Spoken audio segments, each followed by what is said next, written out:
While the idea of a performer collapsing into the arms of a loving audience has a certain romantic appeal, in real life it can be pretty horrifying. For one reason or another, these performers died in front of their audiences, unexpectedly taking their final bows. Nick Minza was a drummer best known for his work with Megadeth, playing on highly regarded albums like Rust in Peace and Countdown to Extinction. Apart from Megadeth, Minza also played with the bands Mimarain, Fear Assembly, Orphan to Hatred, and OHM. It was during a gig with OHM in May 2016 that Minza's heart gave out. The 51-year-old collapsed on stage during the third song of the band's set at a show in Studio City, California, and he was pronounced dead upon arrival at a nearby hospital.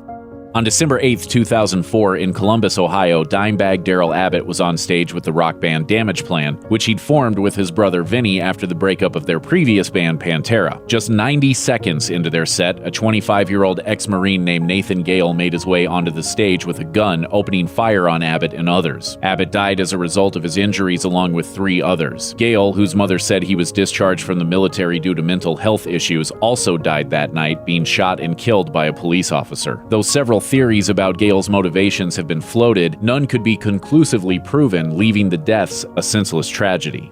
As an original member of Boston, drummer John Sib Hashian played on 2 of the best-selling rock albums of the 70s, Boston and Don't Look Back. The success of the band allowed him to keep working as a drummer for the rest of his life. Decades after the height of Boston's success, Hashian joined the classic rock nostalgia circuit, booking a spot on the Legends of Rock cruise. While performing at sea with the band Dirty Water in March 2017, Hashian collapsed behind the drums during a set, dying of a heart attack at age 67. He had been diagnosed with kidney cancer just months before his death. Gustav Berglund, also known as Colonel Bruce Hampton, has been called the grandfather of the jam band scene. A lifelong musician, Hampton played funky guitar music with many avant-garde rock bands, including the Quark Alliance, the Late Bronze Age, and the Hampton Grease Band. In May 2017, many of Hampton's peers descended on Atlanta for a concert in his honor, taking place the day after Hampton turned 70. But the All-Star Jam session unexpectedly turned from a celebration to a send-off when Hampton collapsed during the show. As a teenage guitar wizard named Taz Niederauer showed off some tasty licks, Hampton fell to the ground, resting his arm on a speaker as the performers on stage continued to play for several minutes. As musician Reverend Jeff Mosier later wrote in a Facebook post, the performers thought Hampton had fallen to his knees in a "we're not worthy" gesture toward Niederauer. Hampton died that night in an Atlanta hospital. In April 1984, Welsh prop comedian and magician Tommy Cooper appeared on the UK variety show Live from Her Majesty's, but his act was derailed by a sudden crisis. After an attractive magician's assistant came onto the stage during his performance, Cooper suddenly fell backwards, which many took to be an act of impromptu physical humor. But this wasn't comedy, it was tragedy. The 63-year-old Cooper had suffered a heart attack on live TV. The director sent the show to an unscheduled commercial break as Cooper was pulled off stage. He was taken to a hospital and pronounced dead upon arrival. One of the most popular and dynamic wrestlers in the WWE in the 1990s, Owen Hart was part of a wrestling legacy alongside his brother Bret the Hitman Hart. In May 1999, he was set to make an elaborate entrance at the Over the Edge pay-per-view event, being lowered from the rafters into the ring via an elaborate wire system. But when it came time to do the stunt, the rigging tragically malfunctioned, sending the Blue Blazer plunging to the mat. He fell onto the top rope and then into the ring. 16,000 people in Kansas City's Kemper Arena went quiet with horror as announcer Jim Ross told the crowd that Hart's fall was not scripted. Viewers watching the event on TV didn't see the actual fall. Instead, the broadcast was showing highlights of Hart's past matches to build up drama before his big entrance. Hart, who had recently celebrated his 34th birthday, was pronounced dead at a local hospital. Tiny Tim was one of the most unique performers to ever score a hit record. A tall, stringy-haired man with a penchant for singing in a high, lilting voice, his version of an old standard called Tiptoe Through the Tulips hit number 17 on the Billboard Pop Chart in 1968. On November 30th, 1996, Tiny Tim played a benefit show for the Women's Club of Minneapolis. During a performance of his most famous song, the musician abruptly stopped playing, then told his wife he didn't feel well. Then the 64-year-old performer collapsed, dying a few hours later in a Minneapolis hospital, likely of cardiac arrest. Morphine was one of the most unique alternative rock bands of the 90s, playing music that was funky, groovy, and vaguely unsettling. That memorable style was due in large part to singer and bassist Mark Sandman, who pioneered bizarre, extra-low bass tunings that added a spooky element to Morphine's songs. The band was performing at an Italian music festival outside of Rome in 1999 when the 46-year-old suddenly stopped playing and fell to the ground. He was rushed to a hospital but pronounced dead in an ambulance on the way there. French singer Barbara Weldens was a star on the rise before her life was cut short by a freak stage accident. In 2017, the singer had just released her first album, the success of which made her a big draw for the Leo Ferré Festival in Gougeron, France. According to eyewitnesses, Weldens put on a terrific show and earned a standing ovation. She was soaking it all in when she suddenly lurched forward and fell lifeless to the ground. The singer, who performed barefoot, had stepped on a malfunctioning piece of electrical equipment, and the resulting shock sent her into fatal cardiac arrest. She was only 35 years old. Bruce Lee could flow like water and spin nunchucks like no one else. Thanks to his mind-blowing kicks and lightning-fast speed, the man became a star in the span of just a few years. But in an unfortunate twist of fate, Bruce Lee never lived to see his big moment. Here's the truth behind Bruce Lee's tragic death. Bruce Lee was practically made for the movies. As a kid growing up in Hong Kong, Lee was a prolific child actor, playing in around 20 films. And when he moved back to his birth country of the United States, he opened martial arts schools, taught stars including Steve McQueen, and even donned a black mask and started fighting crime. Playing Kato on the Green Hornets, Lee introduced Kung Fu to the American mainstream. Unfortunately, the series only lasted 26 episodes and failed to launch him into the big time. Frustrated by Hollywood executives passing him over or giving him bit parts, Lee packed his bags and returned to Hong Kong, where he discovered he was the most famous man alive. The Green Hornet was so popular in his homeland that it was known as the Kato Show, and soon Lee was getting leading man parts in Hong Kong films. Lee's first film as a lead actor was The Big Boss, which became the highest-grossing movie in Hong Kong history. It held that record until Lee's second film, Fist of Fury, came along. Soon after, Lee even got a chance to direct, working on both sides of the camera for Way of the Dragon. After just 3 films, Lee was suddenly the king of Asian cinema, and Hollywood finally decided they wanted to be in the Bruce Lee business.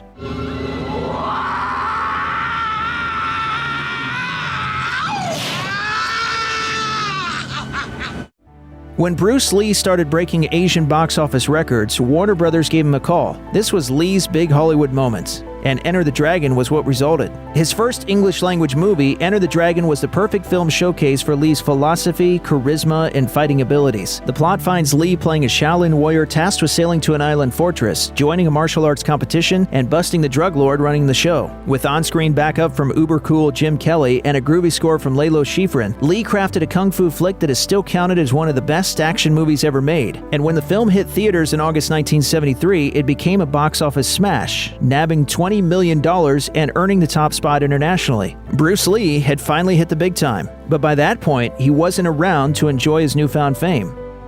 With his bulging biceps and incredible abs, Bruce Lee was what you might call a physical specimen. Whether he was skipping rope, circuit training, or doing isometric exercises, Lee was constantly working on his superhero physique. As an actor, as a martial artist, as a human being, all these I have learned from martial art.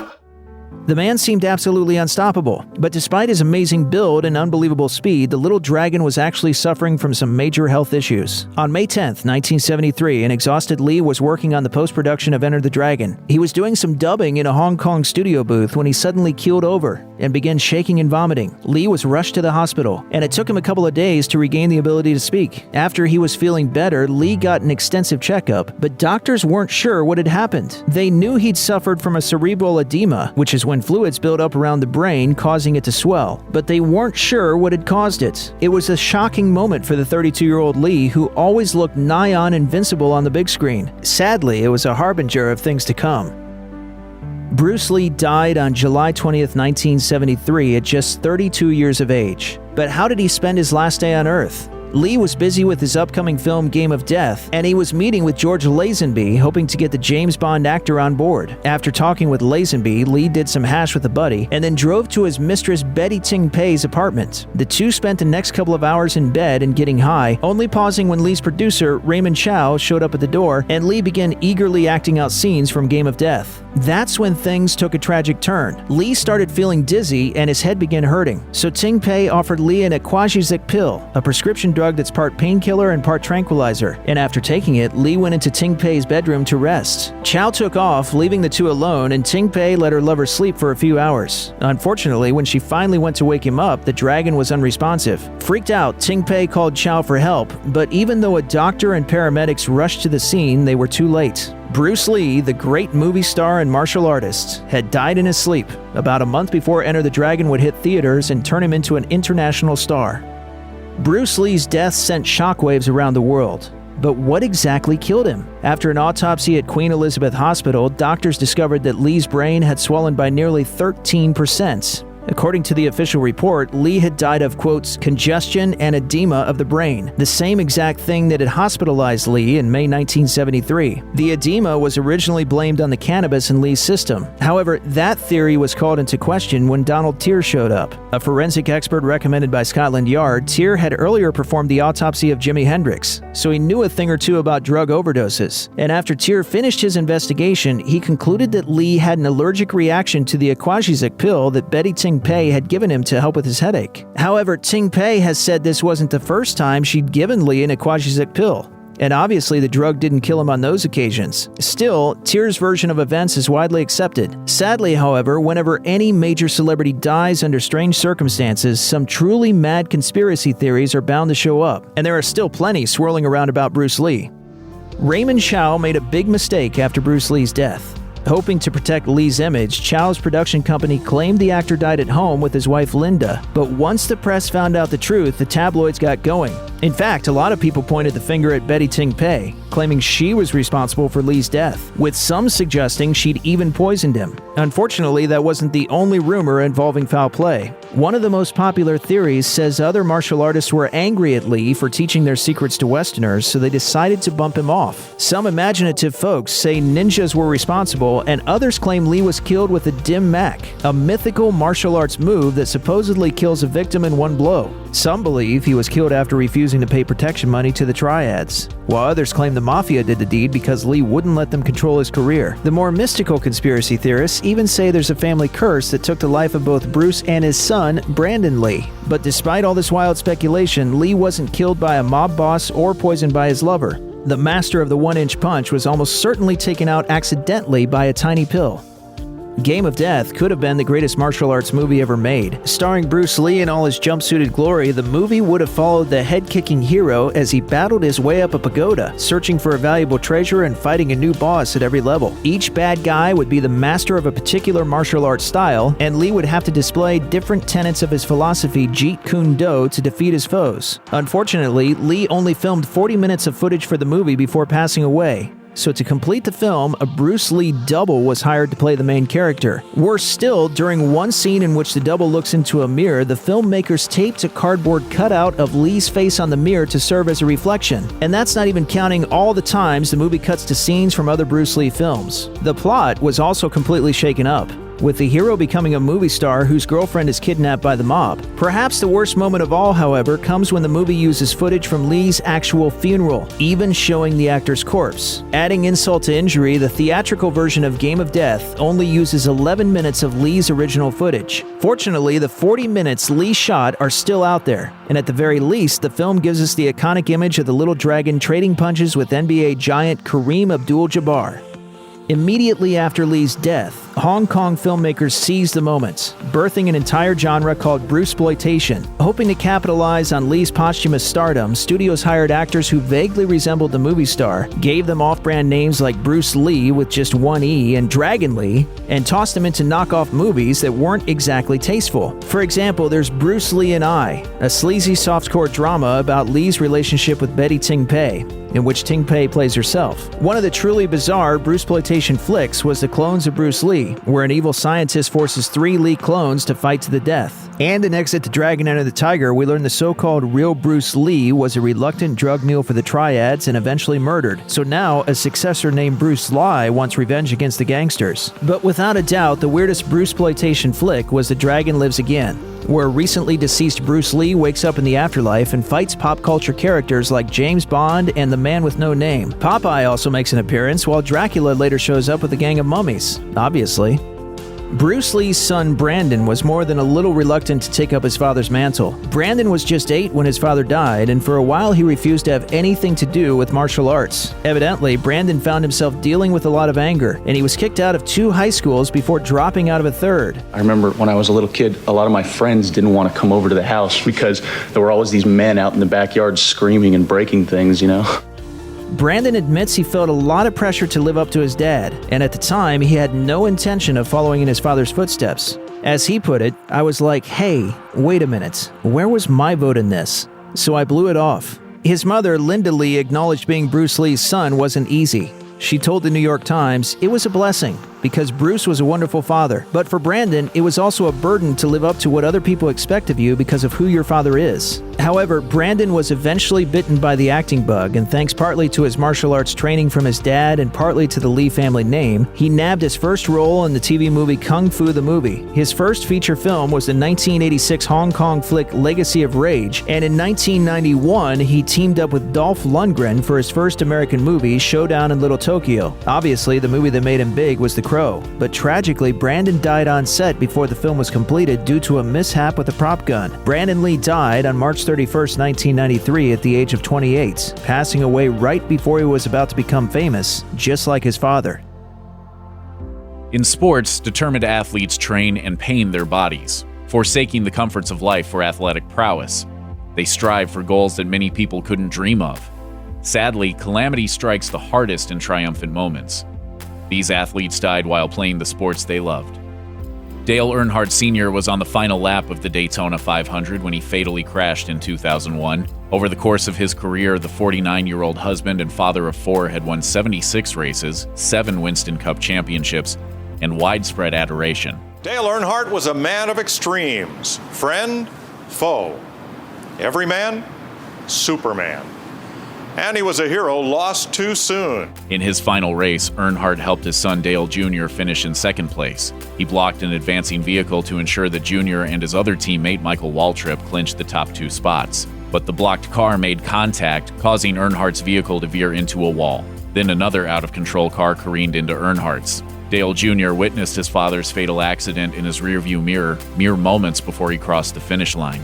Sr. lost consciousness and never woke up, pronounced dead at the hospital. Volleyball fans worshipped Flo Hyman. Imposingly tall and strong, she would have thrived on any team. Her impact on American volleyball made her an icon. Before she came along in 1974, the U.S. women's team was in tatters. They tanked at the 1964 and 1968 Olympics and didn't even qualify in 1972. With Hyman's help, the U.S. took 5th place in the 1978 World Championships and seemed like shoo-ins for gold in the 1980 Olympics in Moscow. It didn't end up happening when America boycotted those games due to Cold War tensions with the Soviet Union. But 4 years later in Los Angeles, Hyman led the women's team to a silver despite being the oldest player on the roster. As you grow older, it's something that you have to deal with and face and come to terms with. It wasn't an easy thing. I think in some ways volleyball helped me a lot. In January 1986, Hyman was 31 and still going strong. She joined a Japanese team in an elite league and dominated. But during a game in Tokyo, she subbed out, sat down, and slid silently to the floor. Up to that point, she had looked and played well. Not a single doctor had spotted a problem throughout her career. But an autopsy revealed that she had Marfan syndrome, a hard-to-diagnose illness that damages the aorta. It turned out that her heart had a dime-sized defect that caused her aorta to rupture. When asked to comment on the passing of 26-year-old Fran Crippen, Coach Bill Rose told the LA Times, "I don't know of a swimmer that is any more popular with his fellow athletes." Crippen had a reputation for perseverance. When he fell short of his dream of swimming in the 2008 Olympics, he picked himself up and kept competing.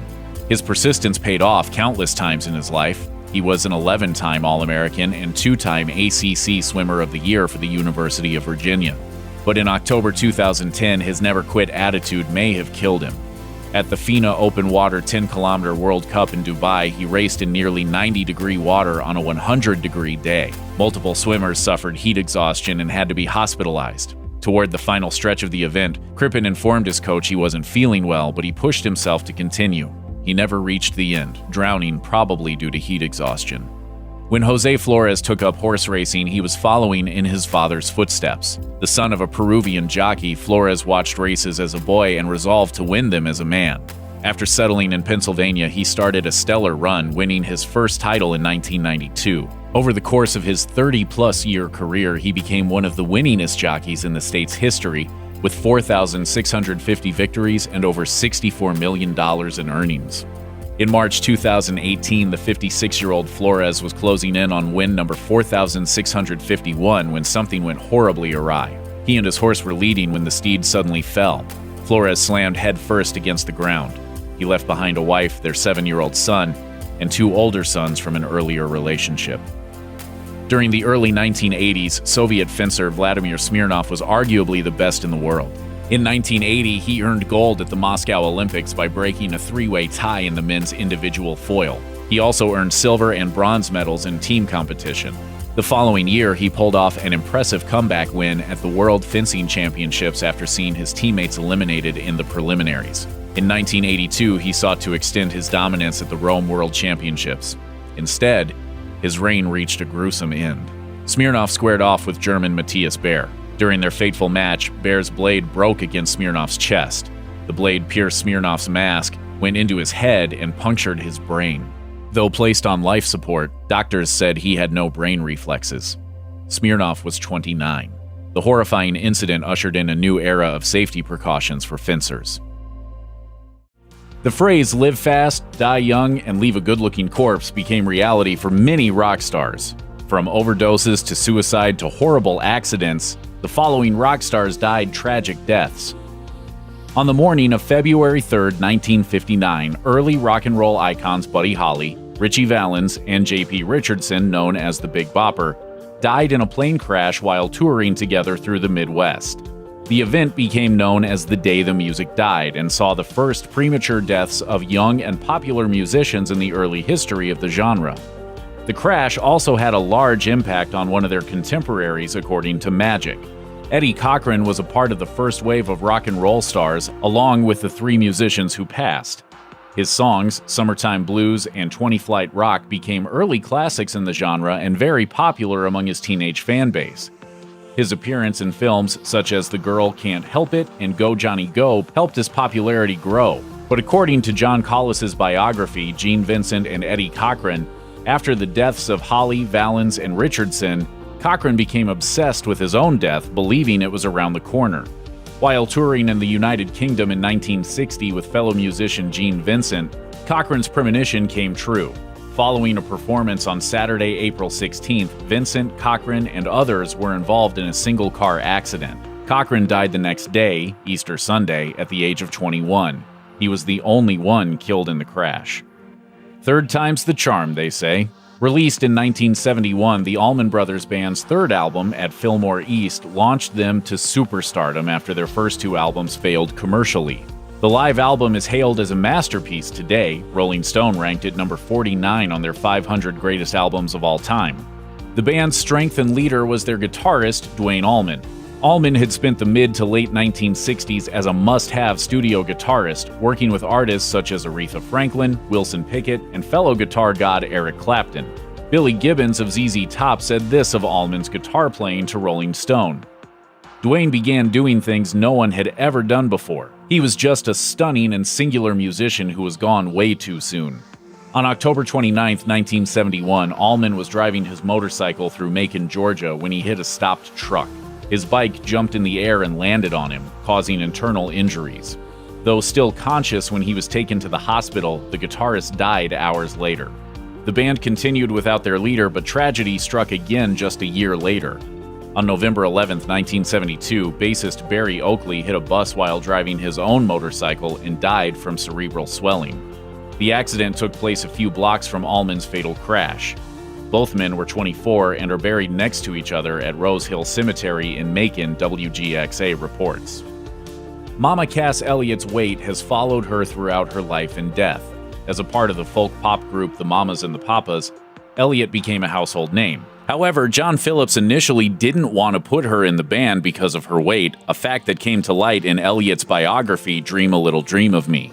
After The Mamas and the Papas ended, Elliott still maintained a steady career in music and television. On July 29, 1974, she passed away from a heart attack in London, England at 32 years old.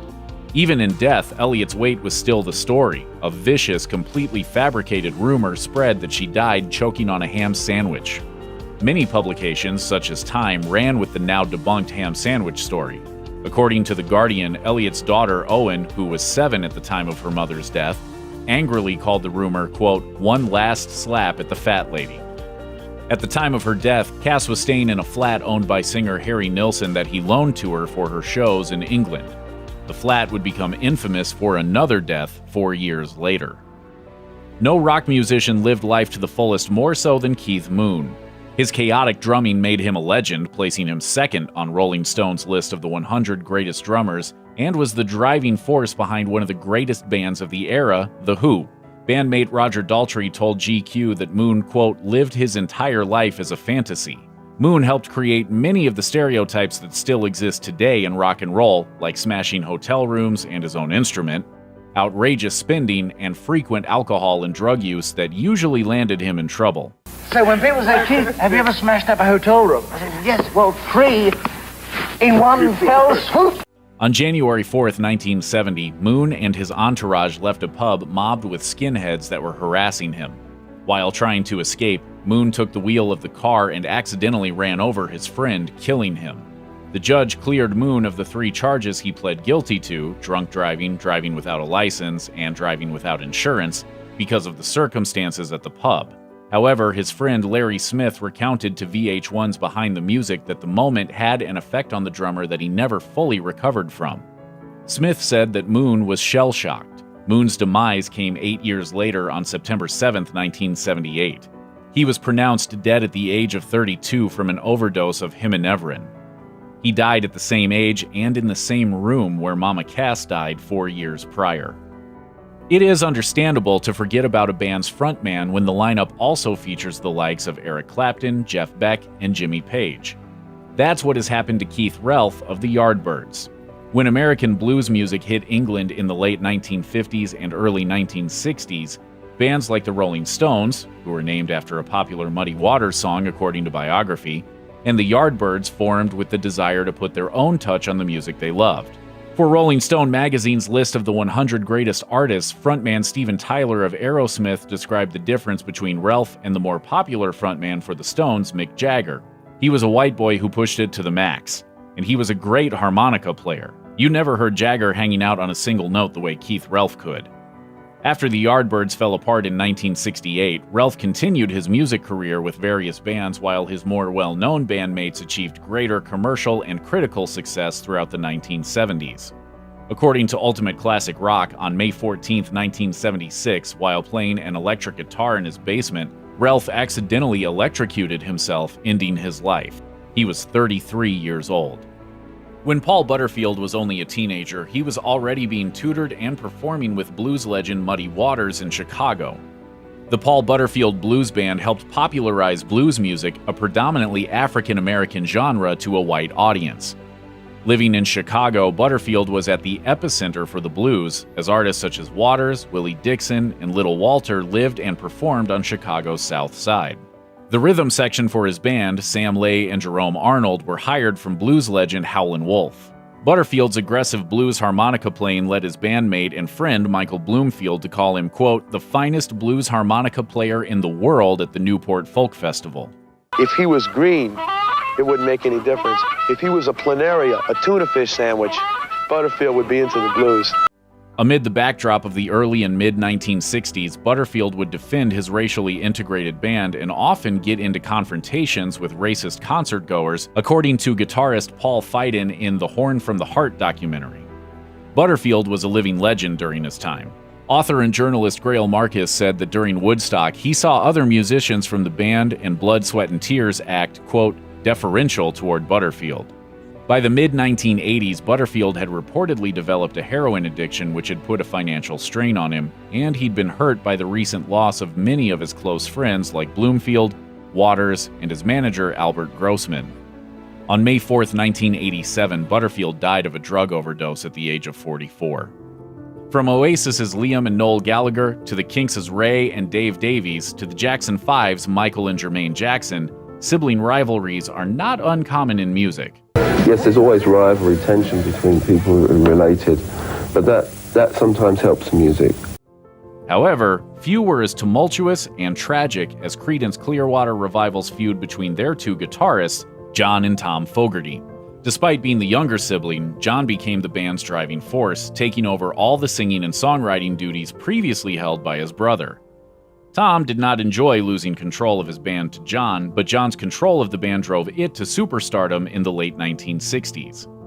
After the 1970 album Pendulum, Tom left the band. 2 years later, CCR dissolved from more internal conflict between John and the two remaining members. Throughout the 1980s and 1990s, court documents show that John became entangled in a series of contemptuous legal fights with the head of Fantasy Records, Saul Zaentz. In these fights, Tom was firmly in Zaentz's camp. John described Tom as having, quote, some sort of weird Patty Hearst syndrome. During the 1980s, Tom was sadly infected with HIV from a blood transfusion. Even with death coming around, the brothers stayed at odds. Tom died of tuberculosis on September 6, 1990, at the age of 48. Most people first heard Stevie Ray Vaughan's guitar on the hit David Bowie song Let's Dance.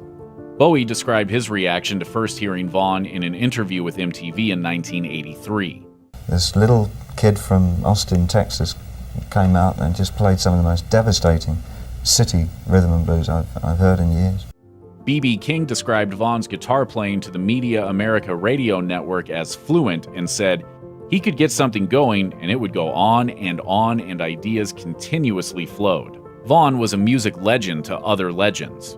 Throughout the 1980s, he released 4 studio albums with his band Double Trouble. His guitar abilities placed him number 12 on Rolling Stone's list of the 100 greatest guitarists, and Vaughan is credited for helping to repopularize blues music during the decade. Unfortunately, during the early morning of August 27, 1990, his career came to an abrupt end. According to Guitar World, Double Trouble had played 2 shows with Eric Clapton, Buddy Guy, Robert Cray, and Stevie's older brother, Jimmy Vaughan, in East Troy, Wisconsin. Stevie Ray then boarded a helicopter to fly back to Chicago, but it crashed, killing all 4 passengers as well as the pilot. He was 35 years old. 1 month later, Vaughan's last album of original material, Family Style, was released as a duet album with his brother.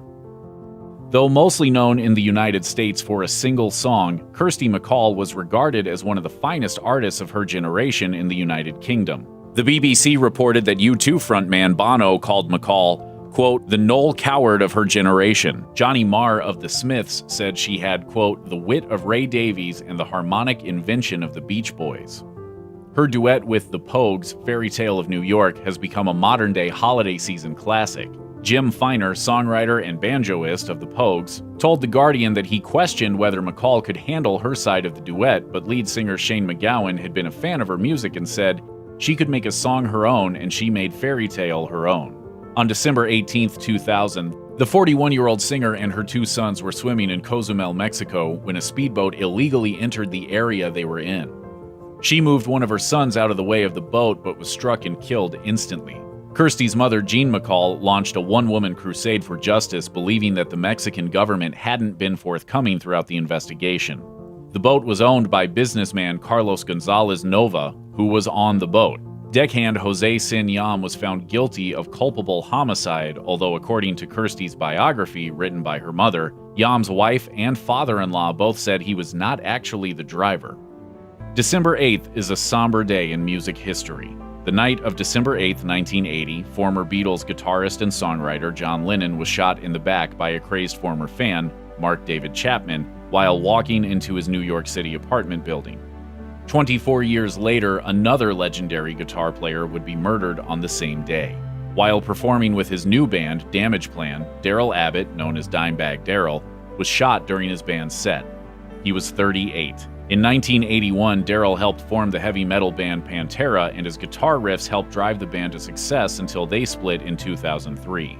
Pantera reshaped the metal genre over their 2-decade run. Pantera's drummer, Darrell's older brother, Vinnie Paul Abbott, said of the band in an interview with Rolling Stone in 1992, "We pulled the very best out of each one of ourselves, and with each record that we made, that mountain got taller and taller to climb." The gunman, Nathan Gale, also took the lives of 3 other people, Club employee Aaron A. Hulk, fan Nathan Bray, and Damageplan crew member Jeff Mayhem Thompson. Gale was killed by Columbus police officers minutes after the shooting. Rolling Stone reports that another fan saw Gale waiting in the parking lot prior to the show and asked him if he wanted to come inside to stay warm. He responded that he was, quote, gonna wait for Damageplan. In the documentary Once Were Brothers, Robbie Robertson and the Band, musician Taj Mahal said of the band, if there were any American musicians that were comparable to what the Beatles were, it would have been them. The band featured, among others, drummer Lee Von Helm, bassist Rick Danko, and de facto lead vocalist and multi-instrumentalist Richard Manuel, known for having a very soulful voice and the ability to sing in falsetto. Despite his immense talent, though, Manuel struggled throughout his life with alcohol and drug addiction. In 1977, the group split up but reformed 6 years later without guitarist and lead songwriter Robbie Robertson. On the early morning of March 4, 1986, following a show in Winter Park, Florida, Manuel took his own life. He was 42 years old. If you or anyone you know is having suicidal thoughts, please call the National Suicide Prevention Lifeline at 1-800-273-TALK. That's 1-800-273-8255. More than any other musical genre, it seems like the world of rap is a particular magnet for tragedy. Sadly, all too many stars of hip-hop have died far too early, many at the peak of their fame and influence. Here are a few of the rappers who died tragically. The notorious B.I.G., Biggie Smalls, Christopher Wallace, whatever you want to call him, there's no doubt he was by far the dominant figure of the 1990s East Coast rap world. Biggie's two studio albums, 1994's Ready to Die and 1997's Life After Death, sold many millions of copies and rank among the most acclaimed hip-hop albums of all time. He had a hypnotic, eloquent, and inimitable flow, which brought to life many canonical, catchy, and catchphrase-generating smashes like Juicy, Big Papa, Hypnotize, and Mo Money, Mo Problems. And that's to say nothing of his affiliation with Junior Mafia or his star-making work with close friend and producer Sean Puff Daddy Combs. After leaving a music industry event in the early hours of March 9, 1997, Wallace was riding in the passenger seat of a Chevrolet Suburban when another vehicle drove up and opened fire. While no one was ever arrested or held accountable for the killing, the Los Angeles County Coroner's Office released their autopsy report 15 years later. According to the document, Wallace was shot 4 times. When Wallace arrived at Cedars-Sinai Medical Center, he was suffering a cardiac arrest event related to the shooting trauma and was soon pronounced dead. The notorious B.I.G. was just 24 years old.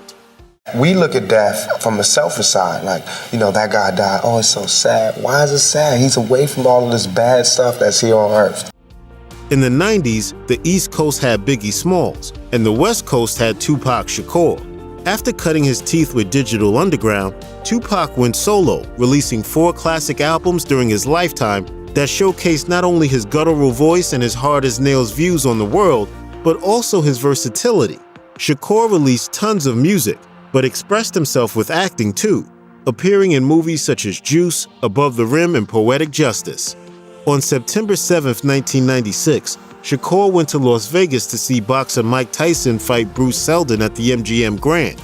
After a scuffle with a gang member in the casino, he got into a BMW with Death Row Records boss Suge Knight. On the way to a club where Tupac was to perform, a white Cadillac pulled up alongside the BMW, and a still unknown assailant fired 13 rounds into the car. 4 of them hit Shakur. At a local hospital, the rapper endured several life-saving surgeries, including the removal of a badly damaged lung, and was placed on a ventilator and respirator. After a brief resuscitation, Shakur succumbed to his injuries and died 6 days later. He was 25. After hip-hop had ventured into more psychological, introspective territory courtesy of the stars of the 2000s, Nipsey Hussle brought back a lot of what made gangsta rap so captivating in the 90s. A former member of the Rollin' 60 Crips gang in Los Angeles, he documented and worked through those experiences on a slew of mixtapes, a couple of dozen singles, and just 1 studio album, Victory Lap, a platinum seller and Grammy nominee for Best Rap Album. Hussle was just as devoted to ending LA's violent street culture as he was to documenting it. The rapper owned a strip mall located in the somewhat rough Crenshaw Boulevard area where he'd grown up, and he had plans to build homes and stores to reinvigorate and change the area for the better. The area was home to Marathon, Hustle's clothing store, and while standing outside of it one day in March 2019, he was killed in a drive-by shooting. The rapper and anti-violence advocate was 33. Just as rap was earning mainstream appeal and approval via a slew of talented but widely palatable 80s acts, along came NWA. The group virtually invented gangsta rap, a subgenre that detailed the shocking and often violent world of inner-city Los Angeles, in which the group's members were born and raised. NWA brought a new kind of storytelling and a fresh point of view to popular music with albums like Straight Outta Compton, and also launched its members to stardom, and Eazy-E was among them. Otherwise known as Eric Wright, the gang member turned musician possessed NWA's most distinctive voice and contributed to some of the group's most iconic works. After an ugly feud split NWA in the early 90s, Eazy embarked on a highly successful solo career. In February 1995, Wright, who'd long suffered from asthma, checked into the intensive care unit of Los Angeles' Cedars-Sinai Medical Hospital. He assumed he was suffering from a worsening bout of asthma, but he was wrong. Shortly after, doctors diagnosed the rapper with AIDS. 10 days later, complications from the disease took his life. Eazy-E was 30. In 2010, Mac Miller made an auspicious debut with the mixtape Kids when he was just 18 years old. That spawned the hit Knock Knock, and in the following year, his first studio album proper, Blue Slide Park, topped the Billboard album chart. For the rest of the decade, Miller was among the most popular and prolific voices in hip-hop, producing for other rappers, starring on his own TV series, and releasing 4 more albums and many singles. But Miller's life was sadly struck down right at the peak of his fame. On September 7, 2018, a friend found Miller in his home in California's San Fernando Valley. Paramedics arrived to address what was believed to be a cardiac arrest and pronounced the rapper dead at the scene. A toxicology report from the Los Angeles County coroner ruled that Miller died from an accidental overdose of cocaine, alcohol, and the powerful painkiller fentanyl. He was just 26 years old. There were plenty of pop-savvy R&B trios around in the 90s, but TLC stood out from the rest, thanks to the distinct and charismatic personalities of its 3 members.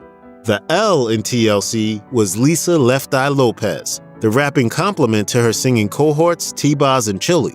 Left Eye performed memorable, acrobatic raps on almost all of TLC's many hits, including on Ain't Too Proud to Beg, Waterfalls, and No Scrubs. Lopez was also outspoken and assertive off the stage, and famously spoke out against the exploitative nature of the music industry on an episode of Behind the Music. This is how a group can sell 10 million records and be broke. And everyone, get ready to do your math. Lopez maintained a home in rural Honduras and was driving an SUV while visiting the country one day in April 2002. Tragically, she lost control of the vehicle and it ran off the road and turned over multiple times. There were 7 other people in the SUV, including Lopez's 2 siblings, the R&B trio Egypt, and 2 producers working on Lopez's documentary. All were treated at a hospital and released, but the accident killed the TLC rapper. Lopez was 30 years old. Back in the early 80s, the Beastie Boys were a group of New York rockers so taken with the city's burgeoning rap scene that they abandoned their punk rock sound to become a hip-hop group, but kept their hard rock backbone. Adam Horovitz, Mike Diamond, and Adam Yauch exposed suburban audiences to rap for the first time, and in doing so, became one of the genre's earliest and most successful acts. But tragedy struck in 2009 when Yauch noticed swelling in his throat. Tests revealed this swelling to be the result of a cancerous tumor in his salivary gland. The band canceled a slate of concert dates and delayed the release of the album Hot Sauce Committee Part 1. In a YouTube video released at the time, Yauch reassured his fans that there was nothing to worry about. And they've caught it early and it's not anywhere else in my body, and so that's the good news. Sadly, however, he didn't recover. 3 years later, Yauch passed away from complications of cancer at the age of 47. Horovitz and Diamond paid tribute to their friend when the group was inducted into the Rock and Roll Hall of Fame in 2012. Born in Jamaica and raised in New York, Dwight Myers took on the stage name Heavy D, and with his group The Boys, became the first act signed to influential R&B and hip-hop label Uptown Records. With and without the collective, Heavy D scored a slew of top-selling albums and pop radio-friendly hits, and did a fair bit of acting, too, making appearances on a wide number of 90s sitcoms, chief among which was The Fresh Prince of Bel-Air.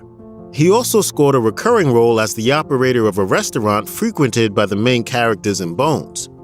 In November 2011, however, Myers collapsed at his Los Angeles home, and paramedics rushed him to Cedars-Sinai Medical Center. The hitmaker died in the hospital hours later at the age of 44. A month later, a Los Angeles County coroner investigation revealed the cause of Heavy D's sudden and mysterious death: a pulmonary embolism brought on by deep vein thrombosis. A blood clot had likely formed in his leg during a long-haul flight from London to Los Angeles, and it migrated to a lung, which held back blood flow and put pressure on his heart. Big Punisher's career was only getting started when his life came to a tragic end. After his first verse in 1995 on a couple of Fat Joe tracks, Big Pun released his debut studio LP, Capital Punishment, in 1998, and a year later, he was all over Collective Terror Squad's The Album. Big Punisher also had a series of solo smashes like I'm Not a Player, It's So Hard, and How We Roll, and crossed over to pop radio with guest spots on Jennifer Lopez's Feelin' So Good and Joe's Still Not a Player. Born Christopher Rios, Big Punisher was a large man, with his size reflected in his stage name, and that, sadly, is what led to his fatal health problems. The rapper started to rapidly put on weight in his late teens, and press materials claimed he ended up around 400 pounds. In the summer of 1999, he lost 100 pounds via a Duke University program, but left early and returned to old habits, and the weight soon returned. In February 2000, authorities were summoned to his hotel room in White Plains, New York, after being told that the rapper was struggling to breathe. He was transferred to a hospital where he was later pronounced dead. Rios weighed 698 pounds at the time of his death, and his heart had expanded to 3 times that of a normal, healthy size. Big Punisher was 28 when he died.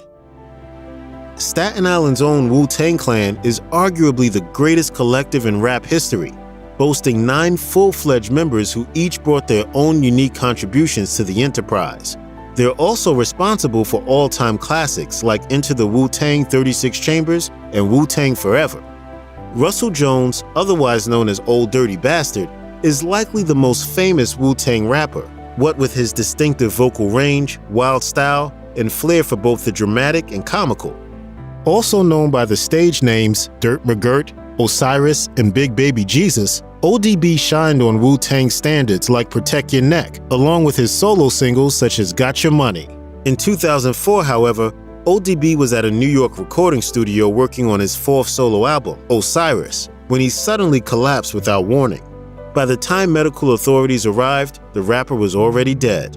A few weeks later, the NYC Medical Examiner released the results of an autopsy. A toxic combination of cocaine and tramadol, a prescription painkiller, had caused a heart attack. ODB died just a few days before his 36th birthday. If you or someone you know is struggling with addiction, please call the Substance Abuse and Mental Health Administration's 24/7 National Helpline at 1-800-662-HELP. That's 1-800-662-4357. Grant Imahara, part of the Discovery Channel's Mythbusters build team for 10 years, once told Machine Design, "When I was a kid, I never wanted to be James Bond. I wanted to be Q, because he was the guy who made all the gadgets." Throughout his career, he did exactly that, a career which ended with his death on Monday, July 13th of a brain aneurysm. He was just 49 years old. Imahara was more than just a TV host. Born in 1970 in Los Angeles, Imahara graduated with a degree in electrical engineering from the University of Southern California, as Rolling Stone reports. For a time, he had considered switching majors to screenwriting, but fortunately for all of us, he kept to that childhood career path, becoming that Q figure for big-budget films across the spectrum of science fiction and fantasy. His electrical engineering expertise expanded to robotics, serving him and the entertainment industry very well. I started out playing with Lego, and so the idea of building things was ingrained. It was something that I'd love to do. As The Hollywood Reporter tells us, He first landed a job with Industrial Light and Magic and THX Labs, the Lucasfilm's special effects companies founded by George Lucas in 1975. There, he worked as an animatronics engineer and model maker. Besides designing light displays for R2-D2, he operated the droid in the Star Wars prequels. His engineering expertise, combined with a love of entertainment and storytelling, also shows up in his work on such films as The Lost World: Jurassic Park, Terminator 3: Rise of the Machines, and the sequels to The Matrix, among others. He struck his career arc early, telling Machine Design in 2008, "I like the challenge of designing and building things, figuring out how something works and how to make it better or apply it in a different way. I guess you could say that engineering came naturally." Imahara started stepping in front of the camera in 2000 when he competed on Comedy Central's BattleBots. His middleweight entry in the competition, which he built himself, was christened Deadblow. The first season, Deadblow was the runner-up in its category and was the first ranked robot in the series' third season. Both Adam Savage and Jamie Hyneman worked on BattleBots as well. Proving that show business is a small world after all, history took a turn for the delightful when Imahara joined Mythbusters, becoming part of the build team in 2005. The program set out to do exactly what its title suggested: take on legends, myths, and Hollywood set pieces to see which fanciful ideas might actually work in real life. As a member of the build team, Imahara worked with Carrie Byron and Tony Belleci. Belleci had been one of his colleagues at ILM and is credited with recruiting Imahara for the show. Imahara did more than lend technical experience and practical expertise to the episodes.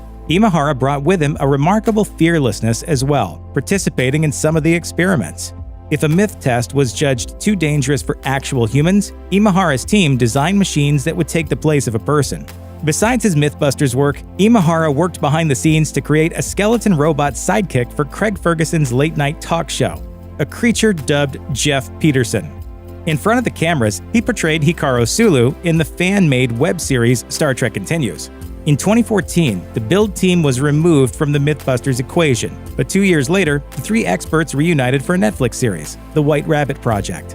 In that program, Imahara and his colleagues investigated not only inventions, but also crime history, a kind of how did they do that approach. Imahara's co-workers issued statements of appreciation for his presence in their lives. Adam Savage of Mythbusters tweeted, "Grant was a truly brilliant engineer, artist, and performer, but also just such a generous, easygoing, and gentle person. Working with Grant was so much fun. I'll miss my friend." The Discovery Channel said in a statement, "Grant was part of the Mythbusters team for 10 years, where his dedication to his craft and his ability to bust myths with the best of them brought tech to life for his fans." He became engaged to costume designer Jennifer Newman in 2016, who wrote, "He was so generous and kind, so endlessly sweet, and so loved by his incredible friends. I feel so lucky to have known him, to have loved and been loved by him." Few things make headlines like the death of a celebrity. Even if you've never met them, the passing of a famous person can come as quite a shock, especially if they happen to die on the same day as another important figure. Here's a look at some celebrities who freakishly died on the same day. Farrah Fawcett rose to fame during her run as one-third of Charlie's Angels, and just so happens to be the subject of the best-selling pinup poster of all time. Unfortunately, at age 62, Fawcett succumbed to a rare form of cancer in a Santa Monica hospital on June 25, 2009. However, news of her passing was quickly overshadowed in the media by Michael Jackson, who died later that same day due to an overdose of medications administered by his own doctor. The King of Pop rose to fame with his brothers in the Jackson 5 before moonwalking his way to global stardom as a solo artist and creating unforgettable hits such as Thriller and Billie Jean. Jackson's doctor, Conrad Murray, was charged with involuntary manslaughter in February 2010 and served 2 years in prison for his role in the star's untimely death. Italian film director Federico Fellini was famous for pushing the boundaries of what film could say and do. Described by Time magazine as brilliant and mad, Fellini's films are well known for their imaginative, sometimes shocking content. The director was 73 when he passed away from cardiac arrest on Halloween in 1993. Though internationally renowned, Fellini's death was overshadowed in the States by the untimely passing of River Phoenix, who died of a drug overdose the same day. A teen idol in the 80s and early 90s, Phoenix made his name in films like Stand By Me and Running on Empty. Contrary to his clean image, however, Phoenix was living a secret, drug-fueled life. On Halloween night 1993, Phoenix began having seizures outside the Viper Room in LA, ultimately dying due to a lethal mixture of morphine and cocaine. Few frontmen have made an impact as significant as Freddie Mercury. From his incredible stage presence to his remarkable vocal range, Mercury and his bandmates in Queen are recognized as some of the greatest performers in rock and roll history. While he was a powerhouse on stage, Mercury was a famously private individual, so when rumors began circulating in the 1980s about his declining health, Mercury chose not to address them. It wasn't until November of 1991 that the famous frontman released a statement acknowledging he had been diagnosed as HIV positive and had developed AIDS. Only a day later, on November 24th, Mercury passed away at his home. Across the ocean, Kiss drummer Eric Carr had fallen ill in early 1991. He was diagnosed with heart cancer, according to the LA Times, and despite undergoing both surgery and chemotherapy, passed away on November 24th, 1991. Carr had replaced drummer Peter Criss in 1980 and stayed with Kiss for 11 years, recording 8 albums. He was only 41 when he passed. Though Mahatma Gandhi and Orville Wright had almost nothing in common, both men left a lasting influence throughout the world. Along with his brother Wilbur, Orville Wright is credited with essentially creating modern aviation. The Wright brothers' historic 1903 flight was the first instance of a controlled, sustained flight in a powered, heavier-than-air vehicle, a breakthrough that paved the way for air travel as we know it today. However, Orville Wright never experienced the joys of flying first class, as the 79-year-old passed away on January 30th, 1948. Gandhi, meanwhile, inspired civil rights around the world through his peaceful acts of civil disobedience. Known for his passive resistance approach to political dissent, Gandhi spent his life fighting against oppression, seeking India's independence from Britain, and promoting peace between Muslims and Hindus. Unfortunately, on January 30th, 1948, the 78-year-old leader was assassinated while on his way to a prayer meeting. Margaret Thatcher was the longest-serving Prime Minister of England in the 20th century, with a tenure surpassing 11 years. That's a decent run at any job, let alone running an entire country. Thatcher is widely considered Britain's most important politician in the post-war era, though her legacy is internationally known. In 2011, Meryl Streep won an Oscar for her portrayal of Thatcher in the 2011 film based on her life, The Iron Lady. Thatcher, who had dementia, never saw the film before suffering a stroke and passing away on April 8, 2013. The former prime minister was 87 years old. Across the ocean, American actress Annette Funicello passed away the same day as Thatcher due to multiple sclerosis-related complications. Funicello had been a staple of American pop culture since appearing in the Mickey Mouse Club as a teenager, but the actress was perhaps best known for starring in the Beach Party film series of the 1960s. Funicello was 70 at the time of her death. While John Adams and Thomas Jefferson are known in American history for their work on the Declaration of Independence, not many people know of the more eerie connection these founding fathers share. The second and third presidents, respectively, Adams and Jefferson's friendship decayed into a bitter rivalry for a time due to opposing political viewpoints. However, the two were able to rekindle their friendship once neither was in charge of the country, and remained close until dying within hours of one another on July 4, 1826, exactly 50 years after signing the Declaration of Independence. Talk about a freaky coincidence. Legend has it that the last sentence the 90-year-old Adams muttered before he died was, "Thomas Jefferson still survives." While there's little proof of that, Adams would have been wrong anyway. Jefferson died 5 hours prior to Adams's death. It's always sad when a celebrity dies, and some deaths are depressing at face value because they come too early or involve tragic accidents. But what's really creepy and bizarre is when different celebrities die in really similar ways. When two relatively young people died only months apart in the same house, people naturally assumed something weird must be going on. But no one has ever been able to prove that the deaths of actress Brittany Murphy at 32 and her husband Simon Monjack 5 months later at 40 were anything other than common illnesses. When Murphy died suddenly in her house in 2009, rumors swirled that it was because of anorexia or illegal drugs. But when the autopsy came back, it showed she died of acute pneumonia and severe anemia, and while there were drugs in her body, they were all over-the-counter meds. Monjack said she had been suffering flu-like symptoms and was tired before she died, but that was all. Monjack had a heart condition and was overweight, but when he suddenly died 5 months after Murphy in the same house, it was also to pneumonia and anemia just like his wife. But some don't believe this was a simple coincidence. There have been theories that their house was full of toxic mold, or that metal present in Murphy's hair meant she was poisoned, or that her mother killed them both. As it stands now, though, there is no conclusive evidence for any of this.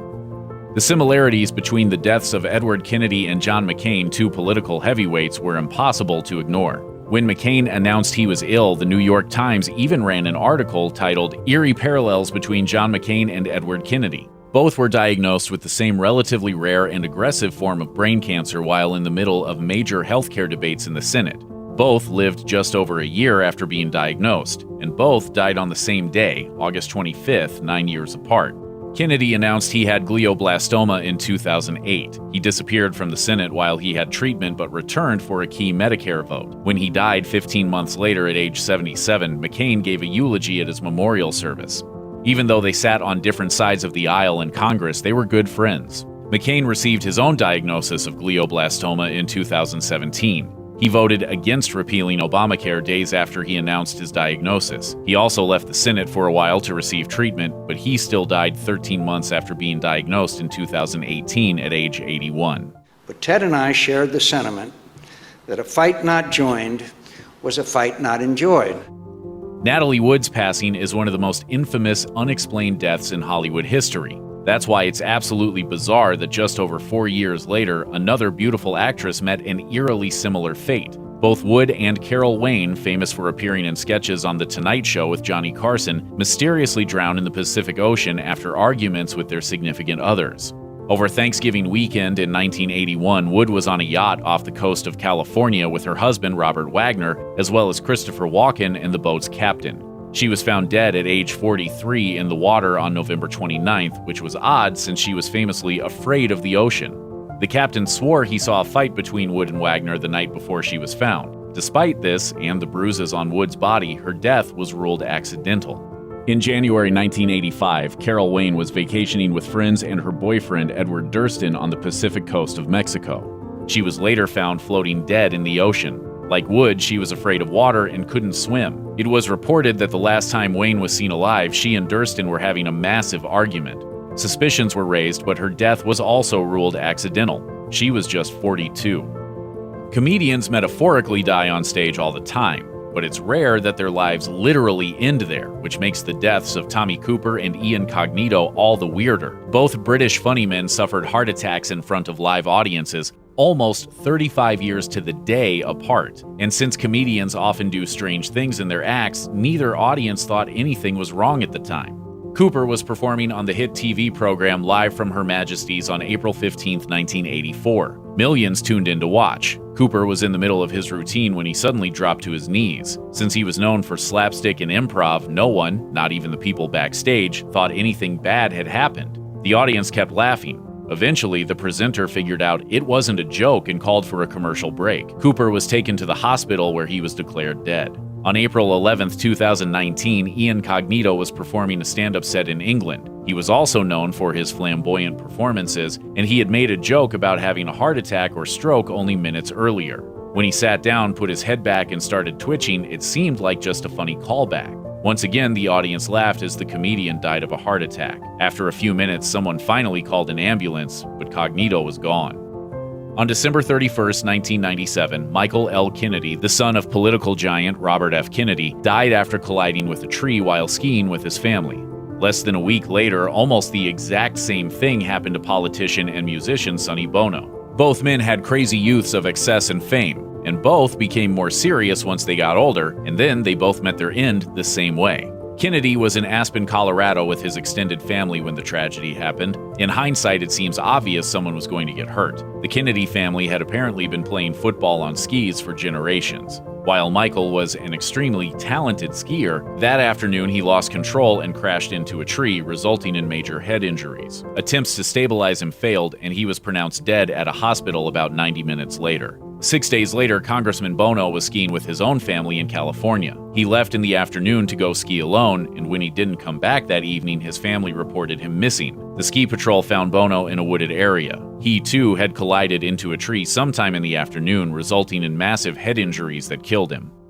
Actors Teresa Graves, Dennis Patrick, and Royce Applegate might not be household names, but they all found a decent amount of fame around the same era. Their careers even overlapped, with Graves and Patrick both appearing in episodes of The Rookies, while Patrick and Applegate both showed up on Dallas, The Streets of San Francisco, and The Mod Squad. Unfortunately, their deaths in house fires in Los Angeles also overlapped over the same 12-week period. On October 10, 2002, Teresa Graves, who starred on the 70s show Get Christy Love, was alone in her house when a faulty space heater started a fire that caused major damage. She was found unconscious but couldn't be revived at the hospital. She was 54.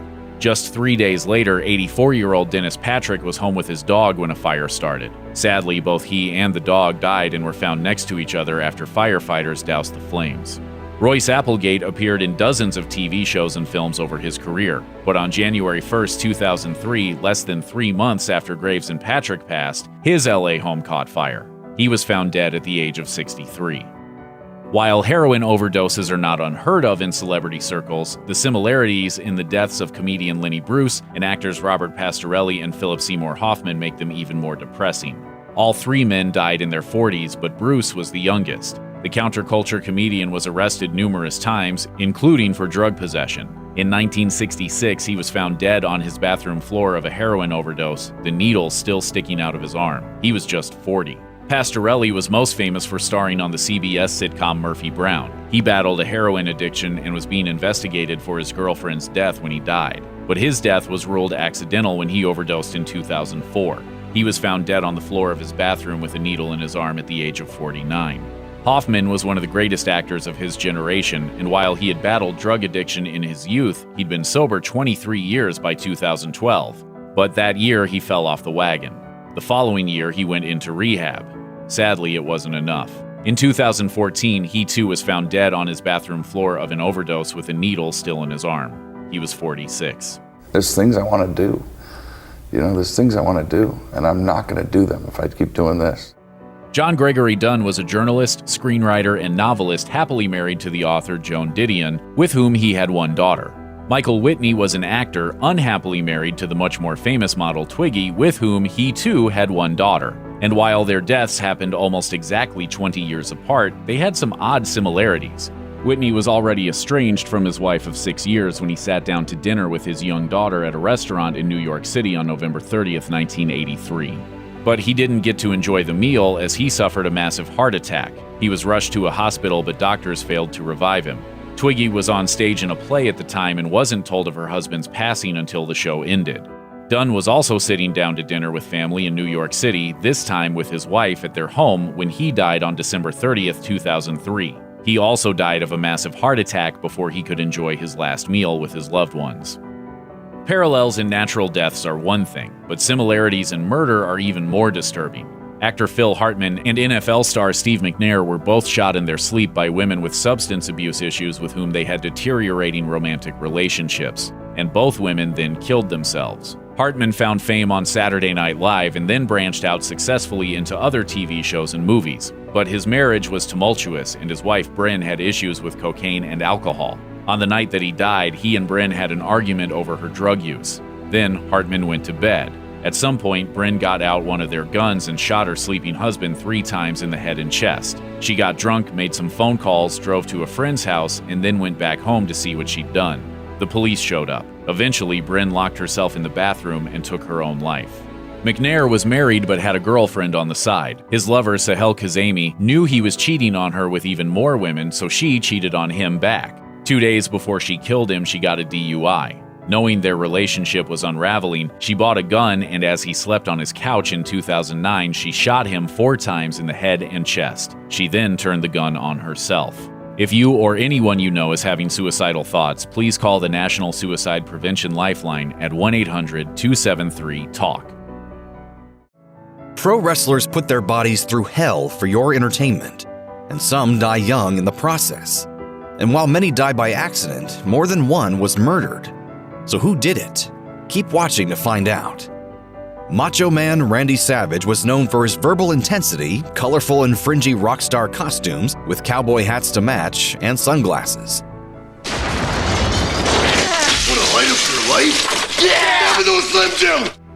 Often cast as a villain opposite Hulk Hogan, some of his most memorable storylines also included his manager and then wife, Miss Elizabeth. Miss Elizabeth will be in a neutral corner. She's gonna see the difference between one man and another man.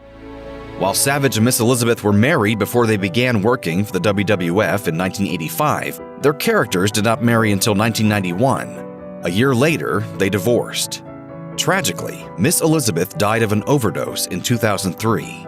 Savage, whose career spanned 4 decades, remarried in 2010. Sadly, he and his new wife Lynn didn't have much time together. In 2011, at age 58, Savage died in a car accident. According to CBS News, he didn't die from the crash, but rather a probable heart attack suffered while behind the wheel, which was the cause of the accident. Fans and fellow wrestlers around the world lamented Savage's death. He was inducted into the WWE Hall of Fame in 2015 by his brother Lanny. Chris Benoit grew up in Edmonton, Alberta, where he first started dreaming of becoming a wrestler. By the time he was 18, he was training in the Dungeon, the gym of Canadian wrestling patriarch Stu Hart. In 2000, Benoit joined the WWF. The Calgary Herald wrote of him, "Benoit was never a larger-than-life cartoon personality like the famous Hulk Hogan. Rather, he was the strong, silent type, a straight shooter who won the fans' respect by virtue of his work in the ring, sans gimmicks." And then, things went horribly wrong. In 2007, Benoit died by suicide after murdering his wife Nancy, who was also a wrestler, and his 7-year-old son, Daniel. Fans, families, and colleagues had a hard time reconciling the family man, friend, and hero they once knew with the man who could commit such a treacherous crime. According to ABC News, Chris Nowinski of the Sports Legacy Institute got in touch with Michael Benoit, Chris Benoit's father. He told him, "I thought brain injuries may have played a role in what happened, and it was worth doing the studies." Owen Hart was a beloved member of the Hart family wrestling dynasty. He was the youngest and one of the more successful of his 7 other brothers who also pursued a career in wrestling. Owen's rise to fame began in his father's Stu Stampede Wrestling, and he went on to work in Japan and Mexico before finally joining the WWF. At the time, his brother Brett was already a famous WWF wrestler, making up one half of the Hart Foundation with his brother-in-law Jim Neidhart. On May 23, 1999, Owen Hart, playing his Blue Blazer character, was supposed to fly from the top of the Kemple Arena in Kansas City for a live WWF pay-per-view event called Over the Edge. As detailed by Deadspin, quote, "The harness malfunctioned, a clasp gave way, and he fell 70 feet onto the ring ropes, severing his aorta and dying almost instantly." Kevin Dunn, the executive producer of the show, decided to continue with the rest of the event. While Hart's fall did not make it to air, the audience of 16,000 people witnessed it. Due to the reality-bending nature of the WWF and its storylines, some thought it was part of the show until Jim Ross, the show's announcer, explained otherwise. Owen Hart's wife and children received an $18 million settlement after suing the WWF for this tragic mishap. Junkyard Dog was born Sylvester Ritter in Wadesboro, North Carolina, and he started his career playing football for Fayetteville State. When he could not go pro as a ball player, he decided to start a career in wrestling. Ritter worked in Germany and in Canada with Stu Hart's Stampede Wrestling, but his rise to fame came wrestling in the Mid-South. There was born his character, Junkyard Dog, a role for which he donned a leather dog collar with a large hanging chain. In 1984, he started his career with the WWF. Per the WWE, although he never won a championship in WWE, JYD had quite a bit of success while remaining one of the most popular superstars of the 1980s. Junkyard Dog fought in WrestleMania and had wins over wrestlers such as Randy Savage and the Iron Sheik. Junkyard Dog retired from wrestling in 1993. Tragically, though, in 1998, at only 45 years old, he died in a car accident on the way home from the high school graduation of his daughter LaToya. In 2004, LaToya was able to accept, on his behalf, his induction into the WWE Hall of Fame. Dino Bravo was born Adolfo Bresciano in Italy in 1948, but grew up in Canada and was often billed as the Canadian strongman by the WWF. Deadspin wrote, "Bravo was archetypal of a slightly outmoded sort of bad guy wrestler in a number of ways. The bleached hair, the procession of Weasley managers, the My Buddy Strong Dad physique. He got his start wrestling in Canada, but soon went on to wrestle with the WWF, winning the Tag Team Championship in 1978. But according to Slam Sports, his career faltered in the WWF due to steroids. Still, over the course of his career, he grappled with some of the biggest names in the business, including the Hart Foundation, Hacksaw Jim Duggan, and Kerry Von Erich. In 1992, after a great career despite many losses, he decided to retire. After retiring, Bravo joined the Mafia through his wife's family connections. Bravo became involved in cigarette smuggling, and after a deal went bad, he was shot 17 times in his home while watching TV. Bravo was only 44 years old. The crime has gone unsolved to this day, most except, given his line of work and the horrific nature of the killing, that it was mafia-related. Plum Mariko, whose real name was Mariko Umeda, was a famous Japanese wrestler in the 1980s and 90s. She got her start wrestling for the Japan Women's Pro Wrestling promotion at 18, and in 1992, she defeated Bolshoi Kid with her famous cross-knee scissor move. Plum enjoyed a successful career until she had a long string of injuries, but she refused to quit. On August 15, 1997, Plum Mariko was in a tag team match wrestling against Mayumi Ozaki. Ozaki performed the Liger Bomb on Plum, making her head hit the ground. Plum went into a coma and was rushed to the hospital. According to Nikon Sports, the following day on the 16th, she died of acute subdural hematoma and acute cerebral swelling due to cerebral contusion at the age of 29. It was the first time in Japan that a professional wrestler died from an accident on the ring. Many believe that Plum's death was the result not just of this brain injury, but several over time. The Ultimate Warrior was a huge WWF star in the 1980s. He is best remembered for his neon face paint, tiny bikini briefs, and the uncomfortably tight strings tied around his bulging arms. According to WWE, while most superstars slowly walked to the squared circle, Warrior sprinted full speed down the entrance ramp and ran circles around the ring before shaking the ropes like a man possessed. His matches were quick too. At the 1988 SummerSlam, he defeated the Honky Tonk Man in under 30 seconds. His greatest claim to fame is beating Hulk Hogan at the 1990 WrestleMania 6, and then Randy Savage at WrestleMania 7. He even originated those Slim Jim commercials Randy Savage became famous for. You boys a bit bored? Step into it! Then he kind of disappeared, leading to all sorts of rumors. After occasionally popping up over the decades, he attended his Hall of Fame induction ceremony on April 5, 2014, and announced he had signed a deal to become an official WWE ambassador. It wasn't to be, though. Tragically, just 3 days later, the Ultimate Warrior died of a heart attack at age 54. Fritz von Erich, aka Jack Atkinson, was a famous wrestler in the 60s and 70s who trained under Stu Hart. He was best known for his signature move, the Iron Claw. Later, he became known as the patriarch of the Von Erichs, a brood of boys who would almost all become professional wrestlers. But tragedy haunted the family.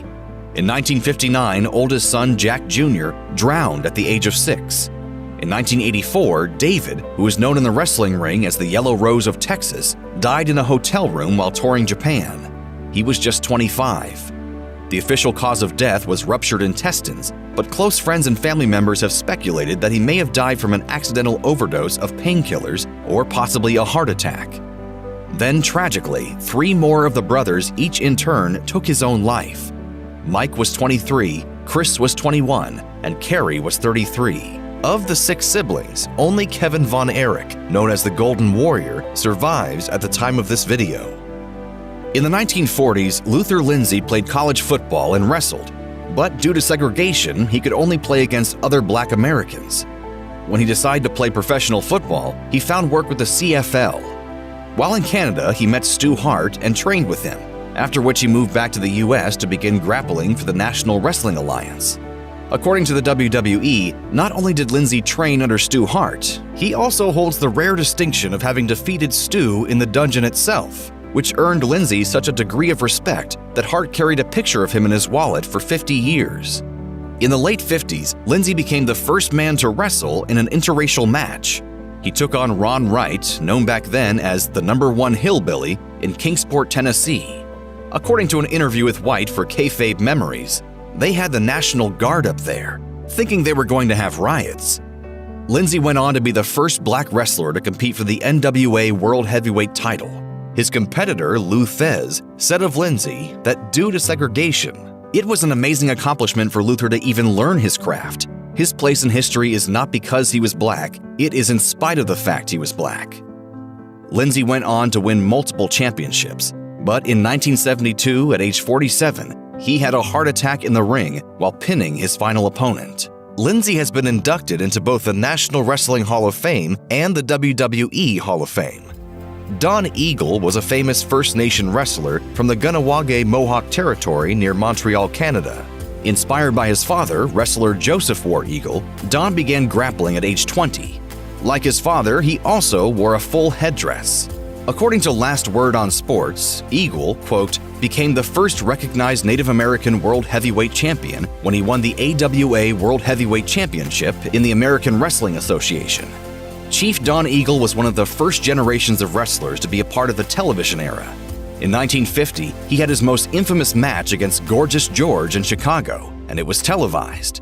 At the end of the match, the referee tapped the ground 3 times to declare Gorgeous George's victory, but Eagle still had one shoulder off the mat. The crowd was furious, and according to Slam Wrestling, Gorgeous George needed police assistance to escape the ring. Don Eagle put his hands on the referee and was suspended, but he was later able to regain his title. Eagle went on to have a great career, even being a part of what would eventually become the WWE. In 1963, at age 38, he went into semi-retirement due to numerous back injuries. 3 years later, he was dead. It was declared that he had killed himself, but many, including his longtime friend, wrestler Two Rivers, believe he was murdered. Gorgeous Gino Hernandez was a wrestler famous for being affable and, well, gorgeous. Gino was inspired to go pro by watching his stepfather, Luis Hernandez, work in the ring. Luis died when Gino was only 12 years old, motivating the boy to train at a young age under Jose Lothario. Gino started his professional career at only 17 years old.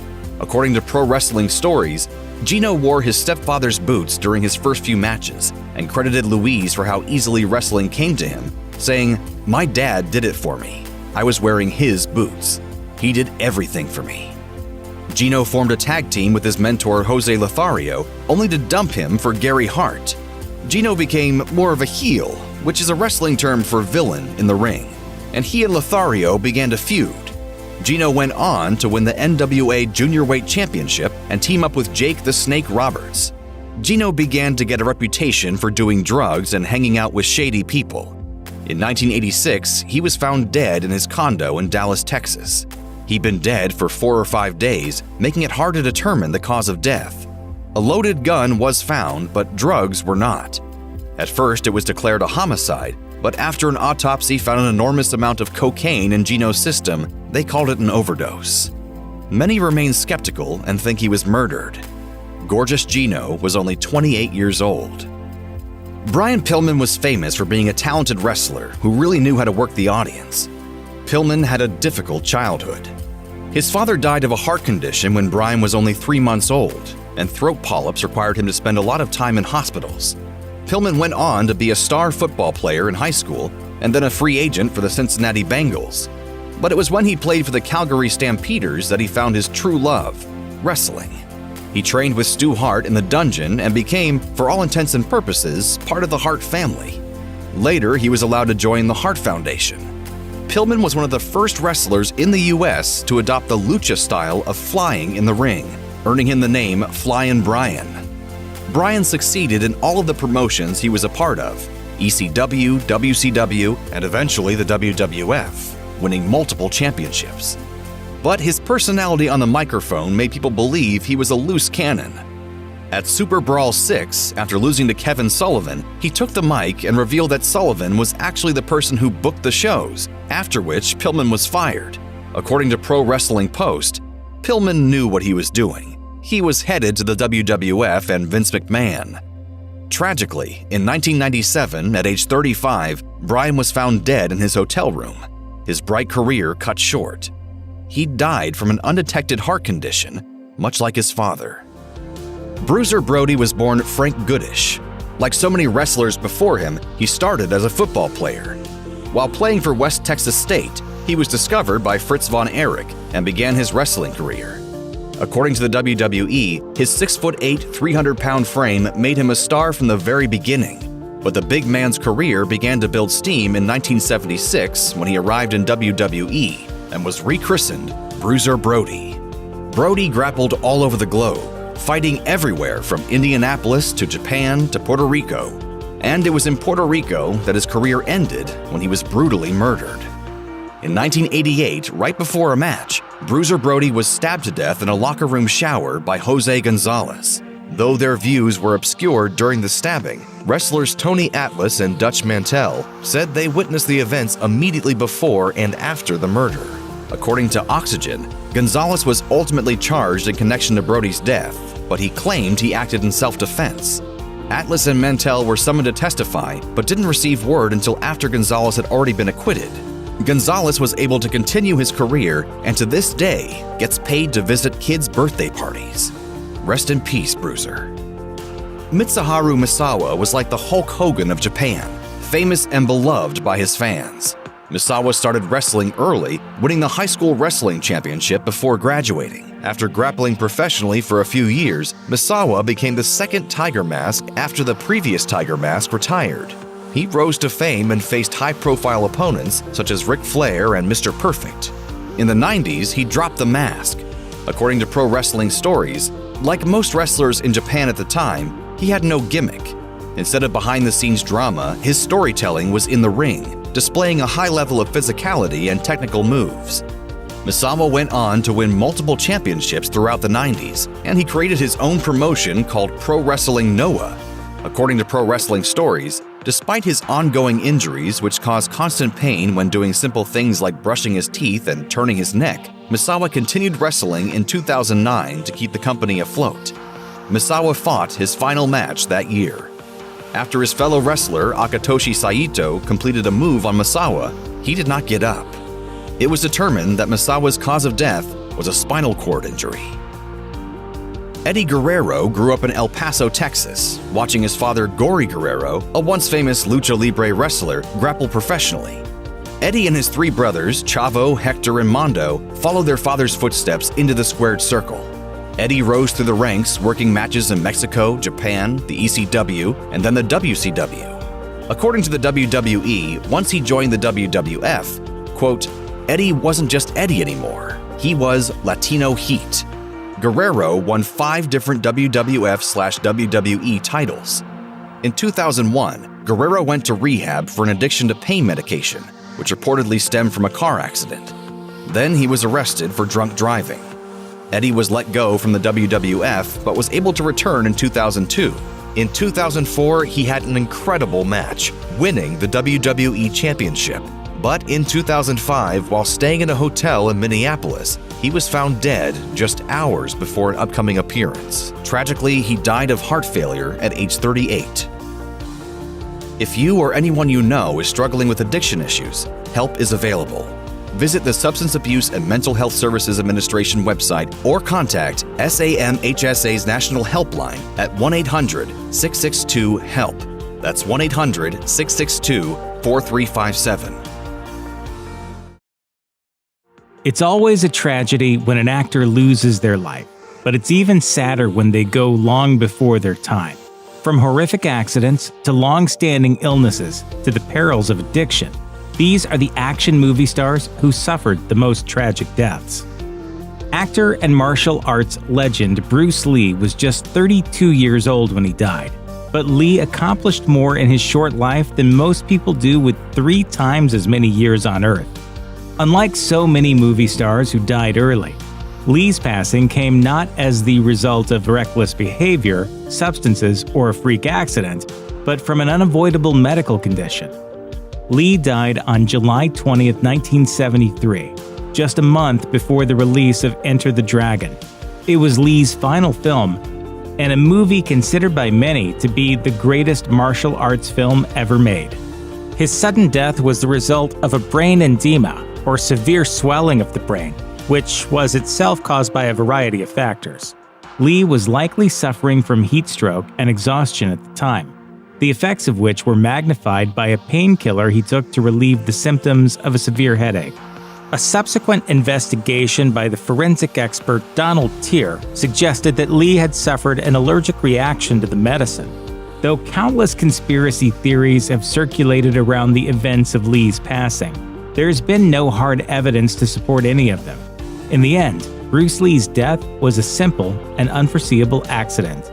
Although he may not be well known to younger audiences nowadays, Vic Morrow was once a bona fide action star. Morrow, who was born in 1929, was legendary for playing strong and silent action heroes, most notably on the World War II action drama series Combat. Morrow's star settled a little during the 1970s, but in the early 1980s, he seemed poised for a comeback, thanks to a starring role in Twilight Zone: The Movie. The film was a feature-length adaptation of the wildly popular television series, and it had an all-star cast behind the cameras. 4 different legendary directors each helmed a quarter of the movie, which was divided into episodic sections. Morrow was starring in a portion of the film set in Vietnam, but on the very last day he was scheduled to be filming, Morrow was killed when a helicopter crashed down onto him during the shoot. 2 child actors also died in the crash, Mika Dinley and Renee Shenyi Chen. Director John Landis and 4 crew members were later charged with involuntary manslaughter. After a 9-month trial, however, all 5 were acquitted. If ever there were a role model for quiet courage, it was Chadwick Boseman. The Black Panther star knew full well that he was facing his own mortality due to colon cancer that proved impossible to cure even after countless surgeries and chemotherapy. When Boseman died in August 2020 at the age of 43, he had been privately battling the disease for 4 years, but had chosen to keep his health concerns out of the public eye. During this time, Boseman was a regular public presence, taking part in activities that went well beyond acting and promoting his on-screen work. Boseman, who began his career as a playwright and stage actor, only stepped into the limelight in 2010 when he was already well into his 30s. Films such as 42 and Get On Up allowed him to demonstrate his acting prowess. But it was his role as T'Challa in Captain America: Civil War that made Boseman an international star. The runaway success of Black Panther only cemented his reputation as an action legend. Boseman's first appearance in the Marvel Cinematic Universe had come in 2016, the same year that he received his diagnosis of stage 3 colon cancer. He spent much of his final years actively supporting charities devoted to cancer treatment and to childhood cancer in particular, while never publicly revealing his own diagnosis. This loss is felt around the world. People in every country. He was pretty amazing. He is Wakanda forever. Aaliyah was just beginning to stake out a claim in the film industry when she died at just 22 years old. Born Aaliyah Dana Houghton in 1979, the young singer signed to a record label at the age of 12, and in her mid-teens, she was already selling millions of records.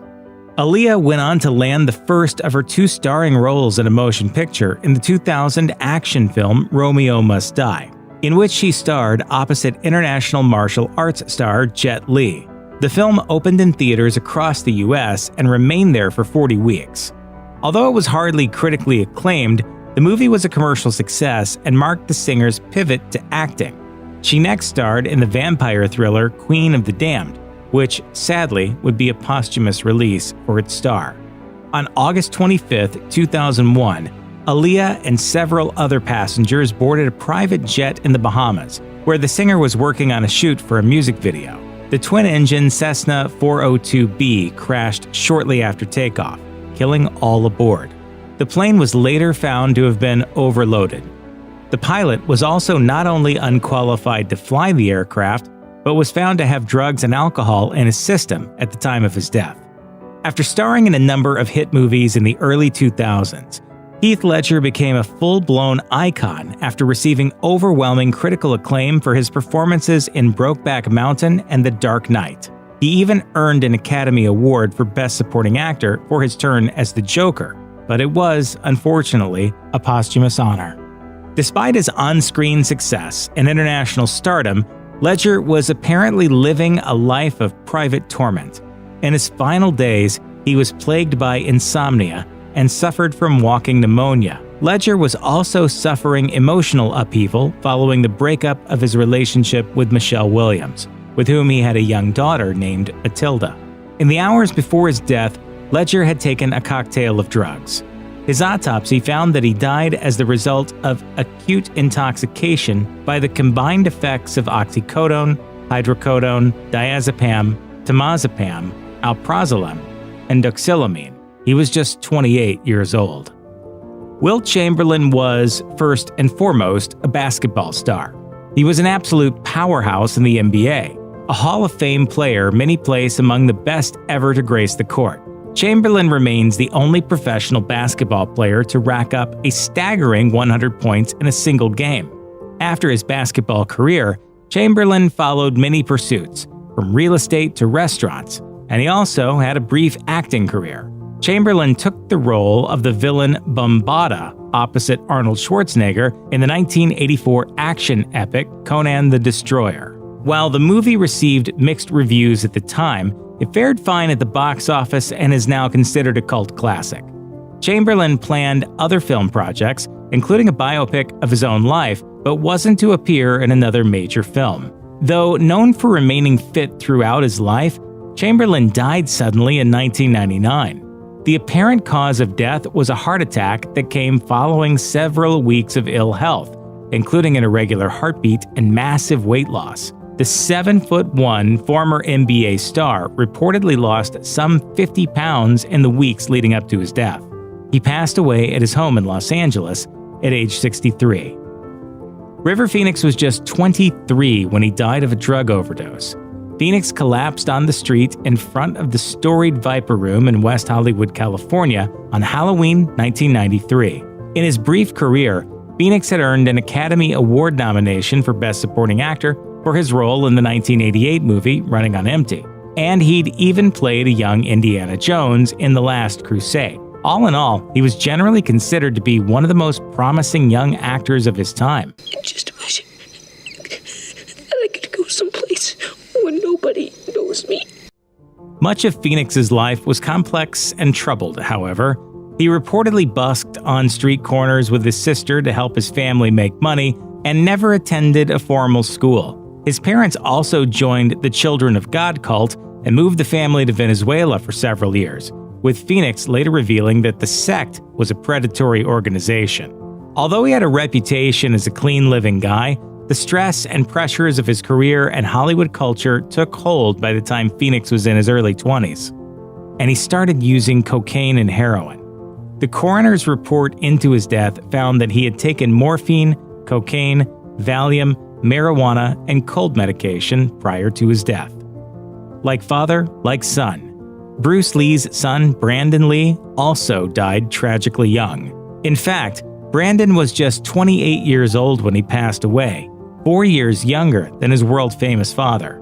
The circumstances of the actor's death were as tragic as they were complex, and almost entirely impossible to predict. Lee was killed while on set working on the dark action thriller The Crow, for which he would long be remembered after its posthumous release.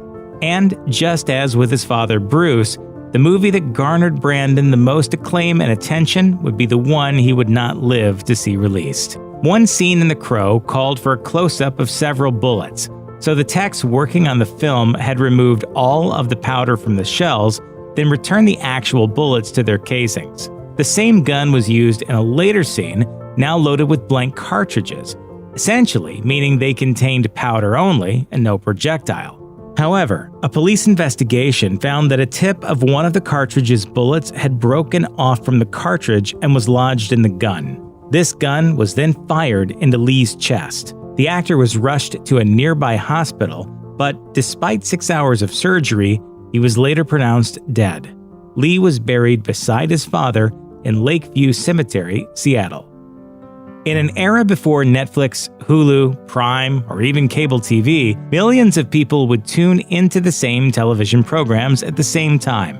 For many viewers in the late 1950s and into the 1960s, one such show was Rawhide, one of the most beloved series of its day. One of the most beloved stars of that show was Eric Fleming, who played Gil Favor on the show. He may well have become an even bigger star on both the silver and small screens, but his life and career were cut short by a tragic accident.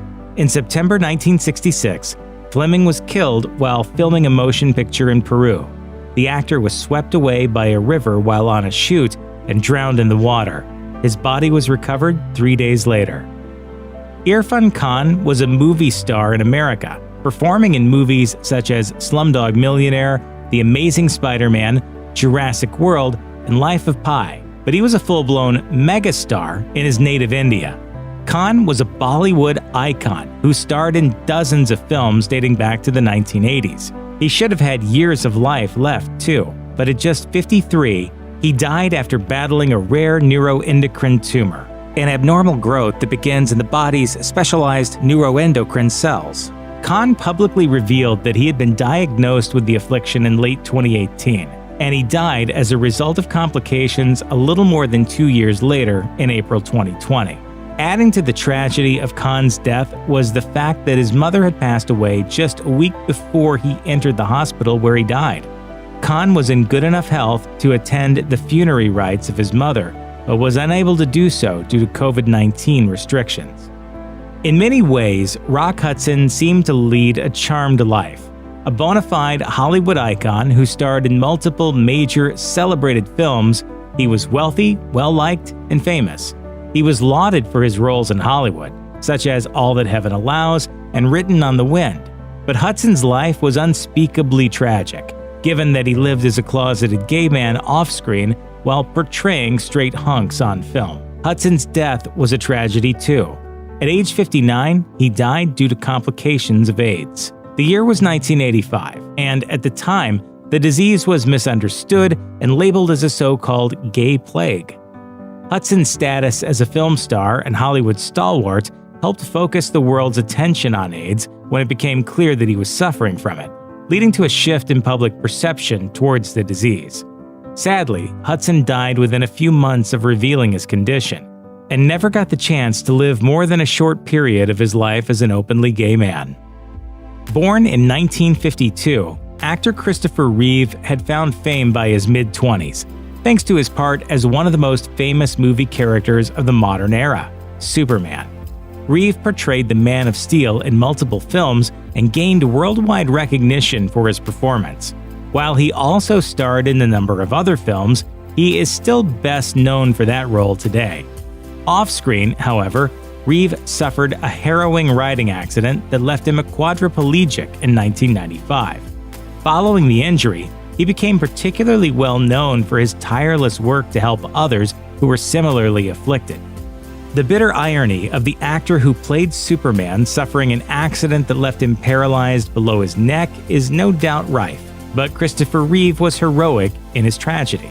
He and his wife, Dana, started the Christopher Reeve Foundation, which later merged with the American Paralysis Association to form the Christopher Reeve Paralysis Foundation. The charity funds research for the development of new treatments and cures for paralysis. We're all one great big family, and any one of us could get hurt at any moment. Reeve lived for 9 years after his accident, but succumbed to heart failure in 2004 at age 52. His heart condition was likely a complication of his paralysis, worsened by negative reactions to medications meant to repair the damage to his spine, though they weakened his heart in the process. Andrei Rene Roussimoff, better known to the world as Andre the Giant, very much deserved his screen and ring name. The movie star and professional wrestling sensation was a behemoth of a human being. At his largest, Andre stood 7 feet 4 inches tall and weighed an astounding 520 pounds. While it was his colossal size that made the man famous, however, the condition that made him a so-called giant also caused him great suffering and eventually led to his death. Andre was afflicted with a hormonal disorder called acromegaly, which triggers the pituitary gland to release excessive amounts of growth hormone, often resulting in gigantism. Born in 1946, Roussimoff was well over 6'6" by his teens and continued to grow well into his adult years. He was often plagued by aches and pains, suffered broken bones, could hardly fit into most cars, and struggled to board and sit on planes. He died at just 46 years of age, when his heart finally gave out on a trip to Paris to attend his father's funeral. Roussimoff could likely have received treatment that would have stopped or diminished the acromegaly that gave him his size. but decided not to do so in the name of his career.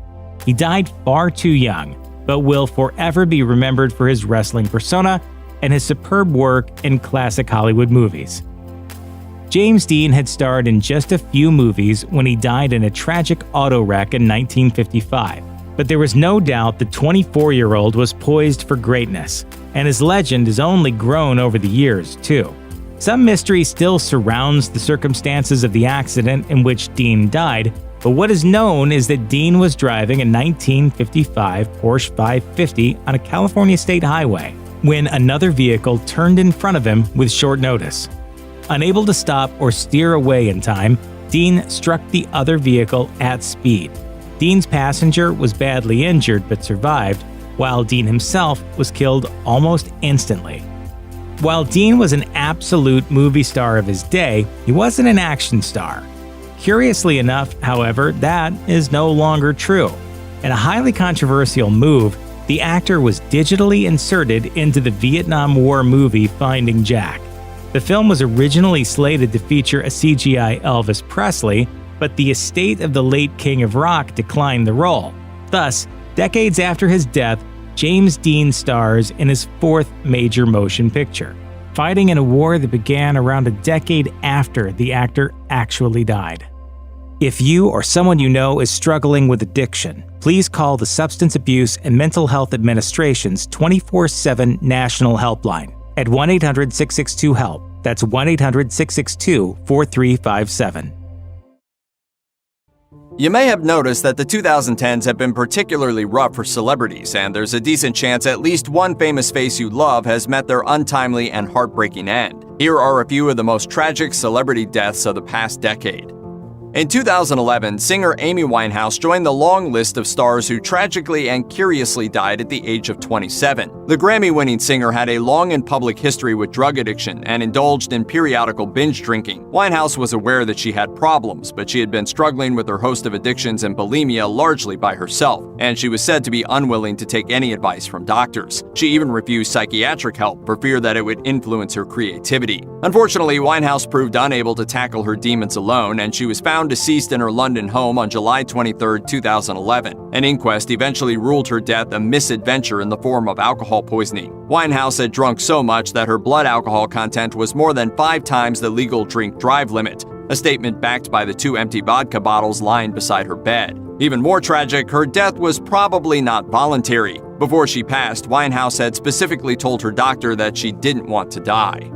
Whether he was wowing audiences in The Green Mile or smacking Ben Affleck around in Daredevil, Michael Clarke Duncan was an entertaining, talented actor who seemed destined for the kind of greatness that would match his hulking physical stature. Unfortunately, this wasn't meant to be. In July 2012, Duncan suffered a heart attack and his health never bounced back. In September, he died at Cedars-Sinai Medical Center in Los Angeles, where he had been placed on life support. He was only 54. Unfortunately, for a man who projected such a warm and positive image in life, Duncan's death was marred by unpleasantness. Several of the late actor's friends and family members claimed that his fiancée, Omarosa Manigault, had manipulated the weakened Duncan to make her the main beneficiary in his will. Duncan's family and Omarosa have had bitter arguments about the latter's role in the late actor's life, and the various ways she allegedly exploited him for personal and professional gain. While Omarosa has vehemently denied all accusations levied against her, members of the family said in 2018 that they were still quite distraught about her role in the whole ordeal. On February 11, 2012, Whitney Houston was found lifeless in an LA hotel bathtub. And while the coroner's report described her death as an accidental drowning, it also revealed she had been suffering from effects of heart disease and had cocaine in her system. The legendary diva's death uncovered a whole host of less than flattering aspects of her life, as the contents of Houston's hotel room had included drug paraphernalia, alcohol, cigarettes, and a number of prescription medications. Although Houston's death has been deemed accidental, the case still has its mysteries. Houston's driver's license was missing from her wallet, and the coroner noted many of her pill bottles had been removed from their bag and placed on a table. At least one forensic pathologist has also challenged the official report, pointing out the water in the tub had been far too hot for Houston to comfortably bathe in. As a morbid addition to these aspects of the tragedy, Houston's daughter Bobby Christina died in an eerily similar bathtub accident almost exactly 3 years later. Philip Seymour Hoffman was an actor equally at home starring in huge blockbusters as he was carrying small art house films and critically acclaimed biopics. Few others could deliver an Academy Award-winning performance as the main character of Capote, then go on to fight Tom Cruise in Mission Impossible 3. Both Hoffman's willingness to embrace all sorts of roles and his invariably nuanced performances constantly expanded his stellar reputation, and there's no telling what he could have gone on to achieve in the field of cinema. The only true currency in this bankrupt world is what you share with someone else when you're uncool. Unfortunately, Hoffman's career and life were cut too soon. The actor's lifeless body was found in his New York home on February 2, 2014. He had a syringe in his arm, and the police found almost 50 envelopes full of suspected drugs in the apartment. Hoffman's cause of death was ruled to be acute mixed drug intoxication, including heroin, cocaine, benzodiazepines, and amphetamine. He was 46 years old. In 2017, Hoffman's partner Mimi O'Donnell elaborated on the actor's longtime struggle with addiction and revealed that Hoffman had first been in rehab in his early 20s. After a long period of sobriety, he relapsed, and despite their efforts to get him clean, he kept on falling back into the habit. On August 11, 2014, the unimaginable happened. Robin Williams died by his own hand. The 63-year-old actor and entertainer hanged himself in an empty bedroom of his house, and a toxicology report revealed antidepressants, caffeine, and Parkinson's drugs in his system. Williams' death was obviously a huge blow for his loved ones, but also proved difficult for pretty much everyone. In public, Williams projected a hugely charismatic and cheerful image, and remained an entertainment legend, with more classic roles under his belt than almost anyone else working. But things were different behind closed doors. Williams suffered from severe depression and had been diagnosed with Lewy body dementia, a deteriorating condition similar to Parkinson's. To put his predicament in perspective, his wife, Susan Schneider, later said that Williams' depression was one of 50 symptoms, and it was a small one. People want you to be a certain way, and sometimes you can't help but be depressed, or, just the nature of being. One contributor to his depression could easily have been the dreadful realization that his condition would slowly destroy the most valuable tools of his trade, his voice, his movements, and his sharp mind. One of Williams' doctors summed up the awful situation. Robin was very aware that he was losing his mind and there was nothing he could do about it. It's not unheard for a rock star to shuffle off their mortal coil near the end of their 7th decade. Take Motorhead's legendary frontman Ian Lemmy Kilmister, for example, who died in 2015, just a few days after his 70th birthday. What makes David Bowie so different, though, is how unexpected his passing was. While Lemmy had been growing visibly weaker and frailer for years, the Thin White Duke maintained an elegant silence, unleashed his final album, and died before the world could even sing its praises. Bowie succumbed to cancer on January 10, 2016, 2 days after releasing the sublime record Black Star on his 69th birthday. Since he was at the beginning of an album cycle and had chosen to keep his condition secret, this came as a complete surprise to almost everyone. Black Star is an incredibly powerful album, and the music video of its lead single, Lazarus, features a tortured-looking Bowie on a hospital bed delivering lyrics like, "Look up here, I'm in heaven." So many people have naturally assumed the Starman knew he was crafting his swan song, and deliberately waved us goodbye from the stars. However, it appears that this may have been a case of life imitating art, not the other way around. The director of the Lazarus video has revealed Bowie found out his cancer was terminal just months before his death, and the song and the video concept both existed by that point. On January 14, 2016, less than a month shy of his 70th birthday, actor Alan Rickman passed away. Of course, the 69-year-old actor wasn't exactly young when he succumbed to pancreatic cancer in 2016, but Rickman's death was all the more tragic for 2 reasons. Firstly, the actor was a relative late bloomer, with his breakout role in Die Hard coming around when he was 41 years old. But Rickman was also at the top of his game when he died, having become a worldwide megastar thanks to his prominent role as Severus Snape in the Harry Potter movies. By Grabthar's hammer. What a savings. And just like David Bowie, Rickman had decided not to disclose his condition publicly, so the news came out of nowhere too.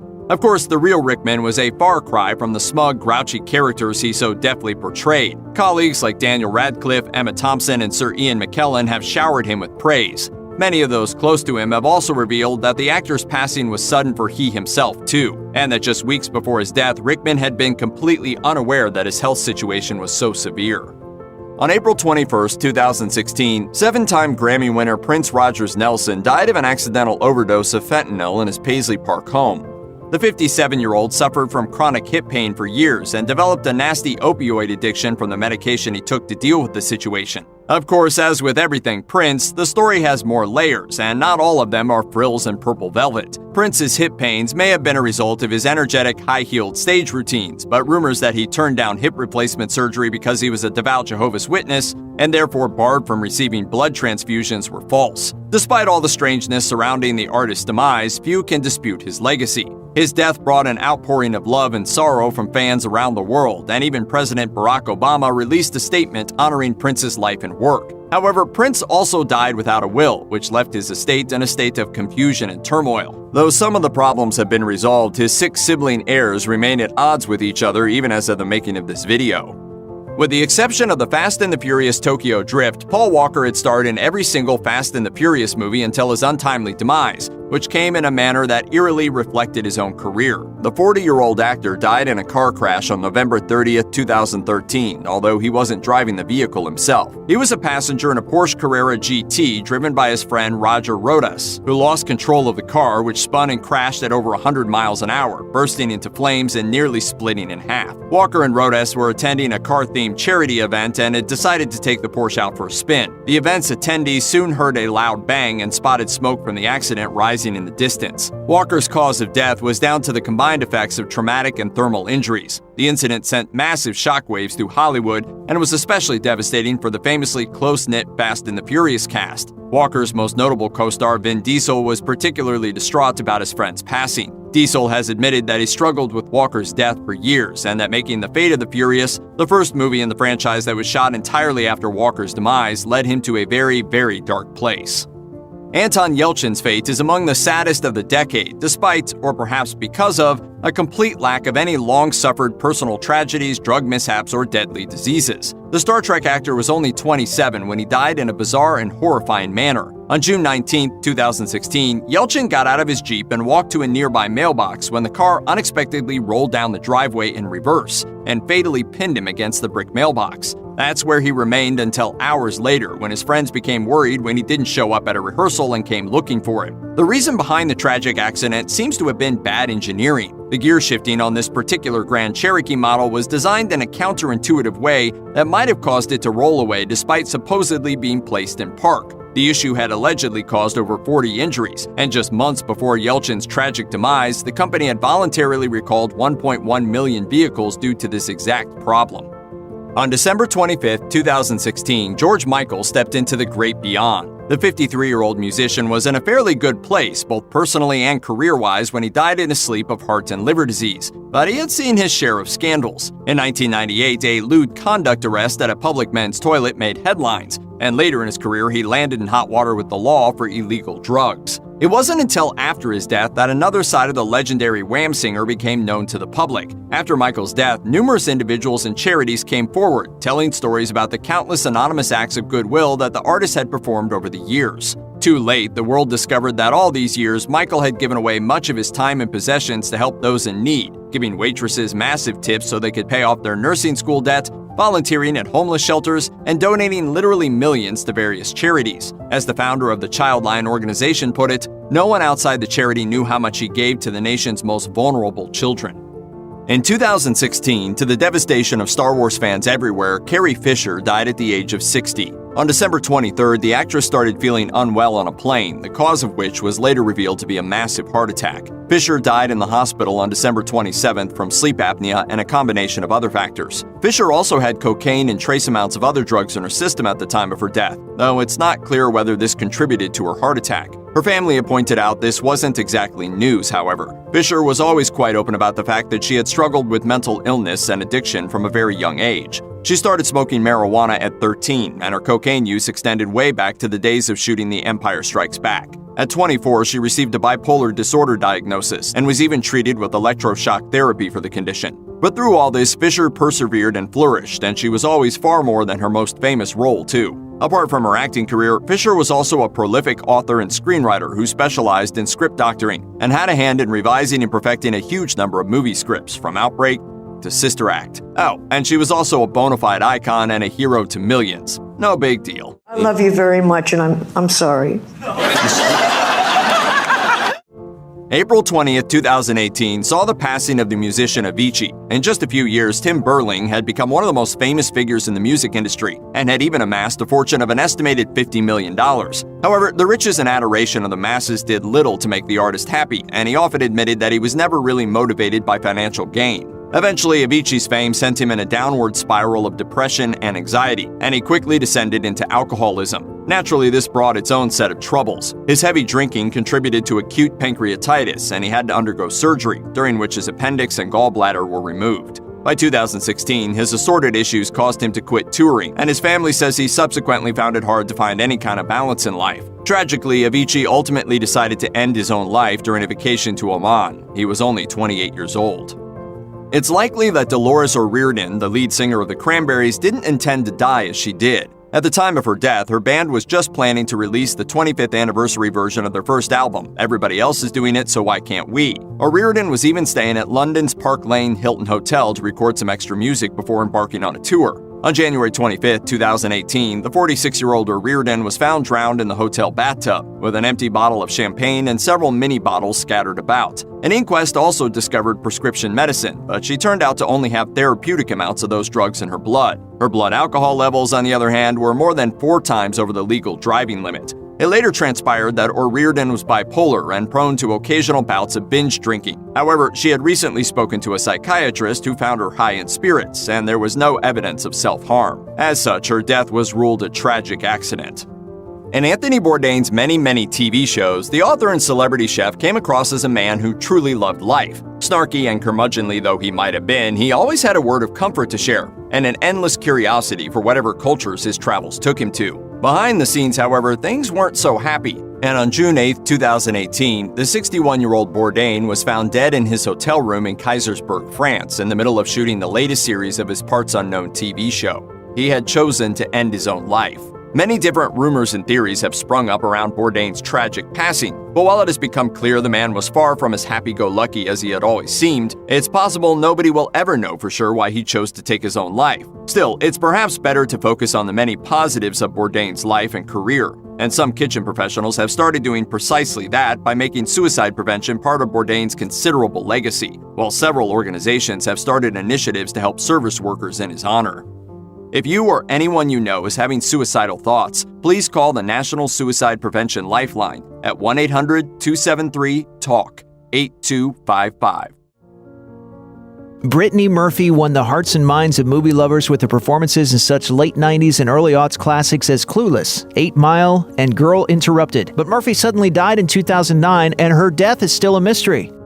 According to Los Angeles County Assistant Chief Coroner Ed Winter, Murphy's death could have been prevented if she just sought medical attention when she first started feeling sick. According to E! News, both Murphy and her husband Simon Monjack contracted a virus while she was still a part of the horror flick The Caller, filming in San Juan, Puerto Rico. Winter claimed that she had been sick for at least 2 weeks. Monjack had reportedly convinced her that too many trips to the doctor could draw unwanted attention, and add credence to industry gossip that Murphy was a, quote, difficult actress. The night before her death, Murphy allegedly approached both Monjack and her mother Sharon, who lived with the couple, complaining of weakness and shortness of breath, but by the next morning it was too late.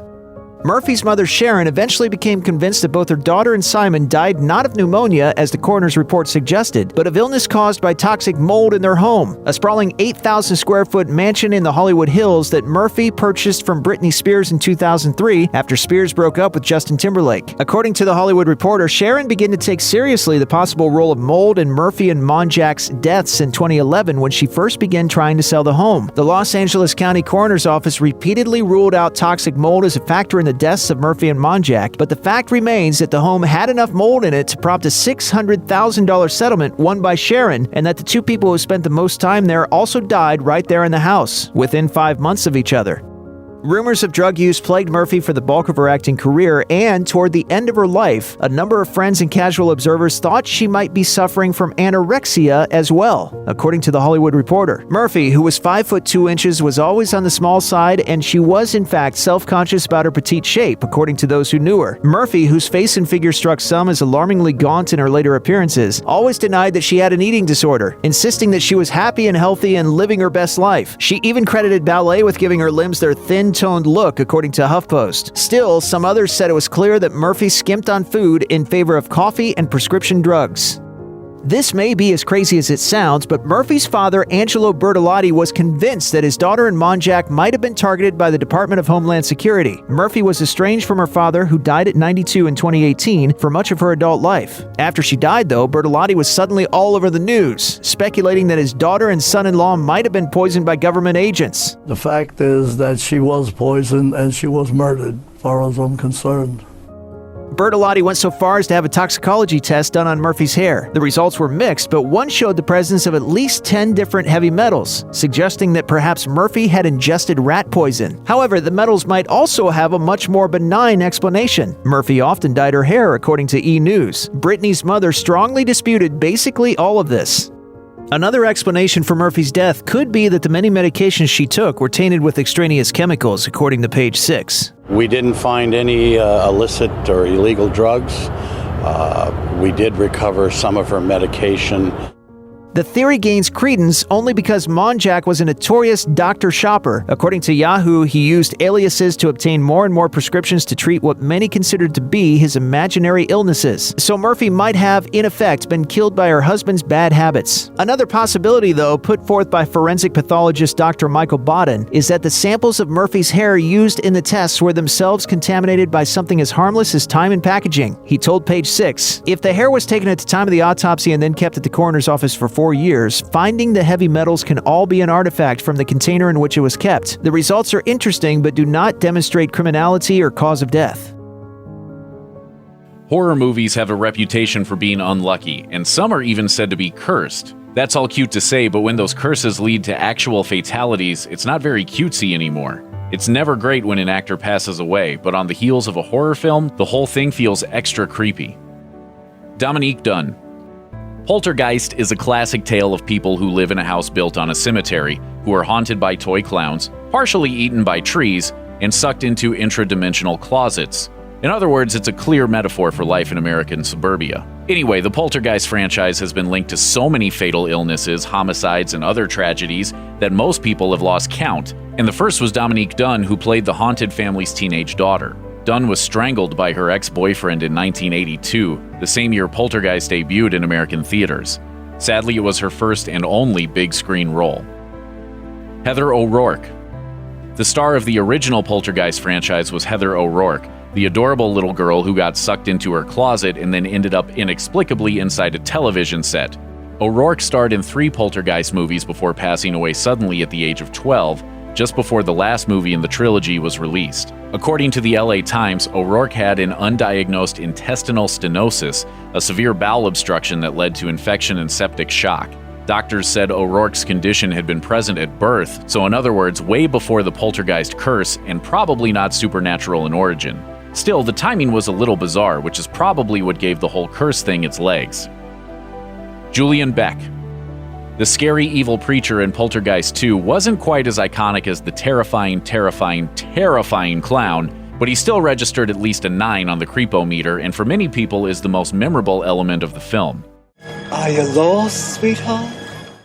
Julian Beck, who portrayed the preacher, passed away during post-production, thus proving once and for all that no one should ever be in a Poltergeist movie, ever. Except he was actually terminally ill during filming. The sunken eyes, the yellowish skin, and the skeletal frame that helped make the character so terrifying weren't special effects. They were symptoms of late-stage cancer. Beck was diagnosed with stomach cancer years before Poltergeist 2 premiered, so his passing was no great surprise to anyone and therefore not the result of a curse. Jack McGowran. The Exorcist is one of the most terrifying films of all time, and it was also associated with a ton of bizarre incidents, including a fire that burned down most of the set and a lightning strike that took out a 400-year-old cross on church grounds directly across the street from where the movie was premiering. According to The Guardian, the film was also associated with the tragic loss of 9 people, from the night watchman to a special effects professional. Most notably, actor Jack McGowran, who played Burke Dennings, succumbed to complications of influenza during the 1973 London epidemic. That's not an uncommon way to go, but McGowran passed away right around the time of the premiere and 8 people followed him, including actress Vasiliki Maliaros, who played Father Damien Karras' ailing mother. Bela Lugosi. Actor Bela Lugosi was best known for playing horror villains. He tried to land other roles, but his Hungarian accent was limiting in an era where audiences thought all Central European accents were Transylvanian. In 1956, Lugosi shot some test scenes for Ed Wood, who you might remember as the Golden Turkey Award-winning worst filmmaker in history. But just after that, the actor succumbed to a heart attack, and Wood was left with just a few minutes of footage.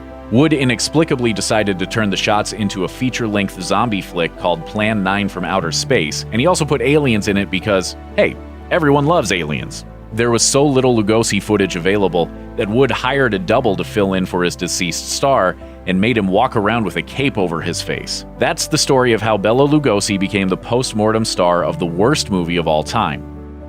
Aaliyah. Singer Aaliyah had just finished filming Queen of the Damned when she was involved in a plane crash in the Bahamas. According to Billboard, the plane was carrying more passengers than it was certified to carry, it was overloaded by about 700 pounds, and it was operated by a company that wasn't licensed in the Bahamas. The pilot had recently been in trouble for possession of crack cocaine. Investigators believed the plane crashed simply because there was too much weight, which led to the pilot losing control. Ultimately, Aaliyah's death wasn't due to any kinds of supernatural forces, but a tragic case of human error. Check out one of our newest videos right here. Plus, even more grunge videos about your favorite stuff are coming soon. Subscribe to our YouTube channel and hit the bell so you don't miss a single one.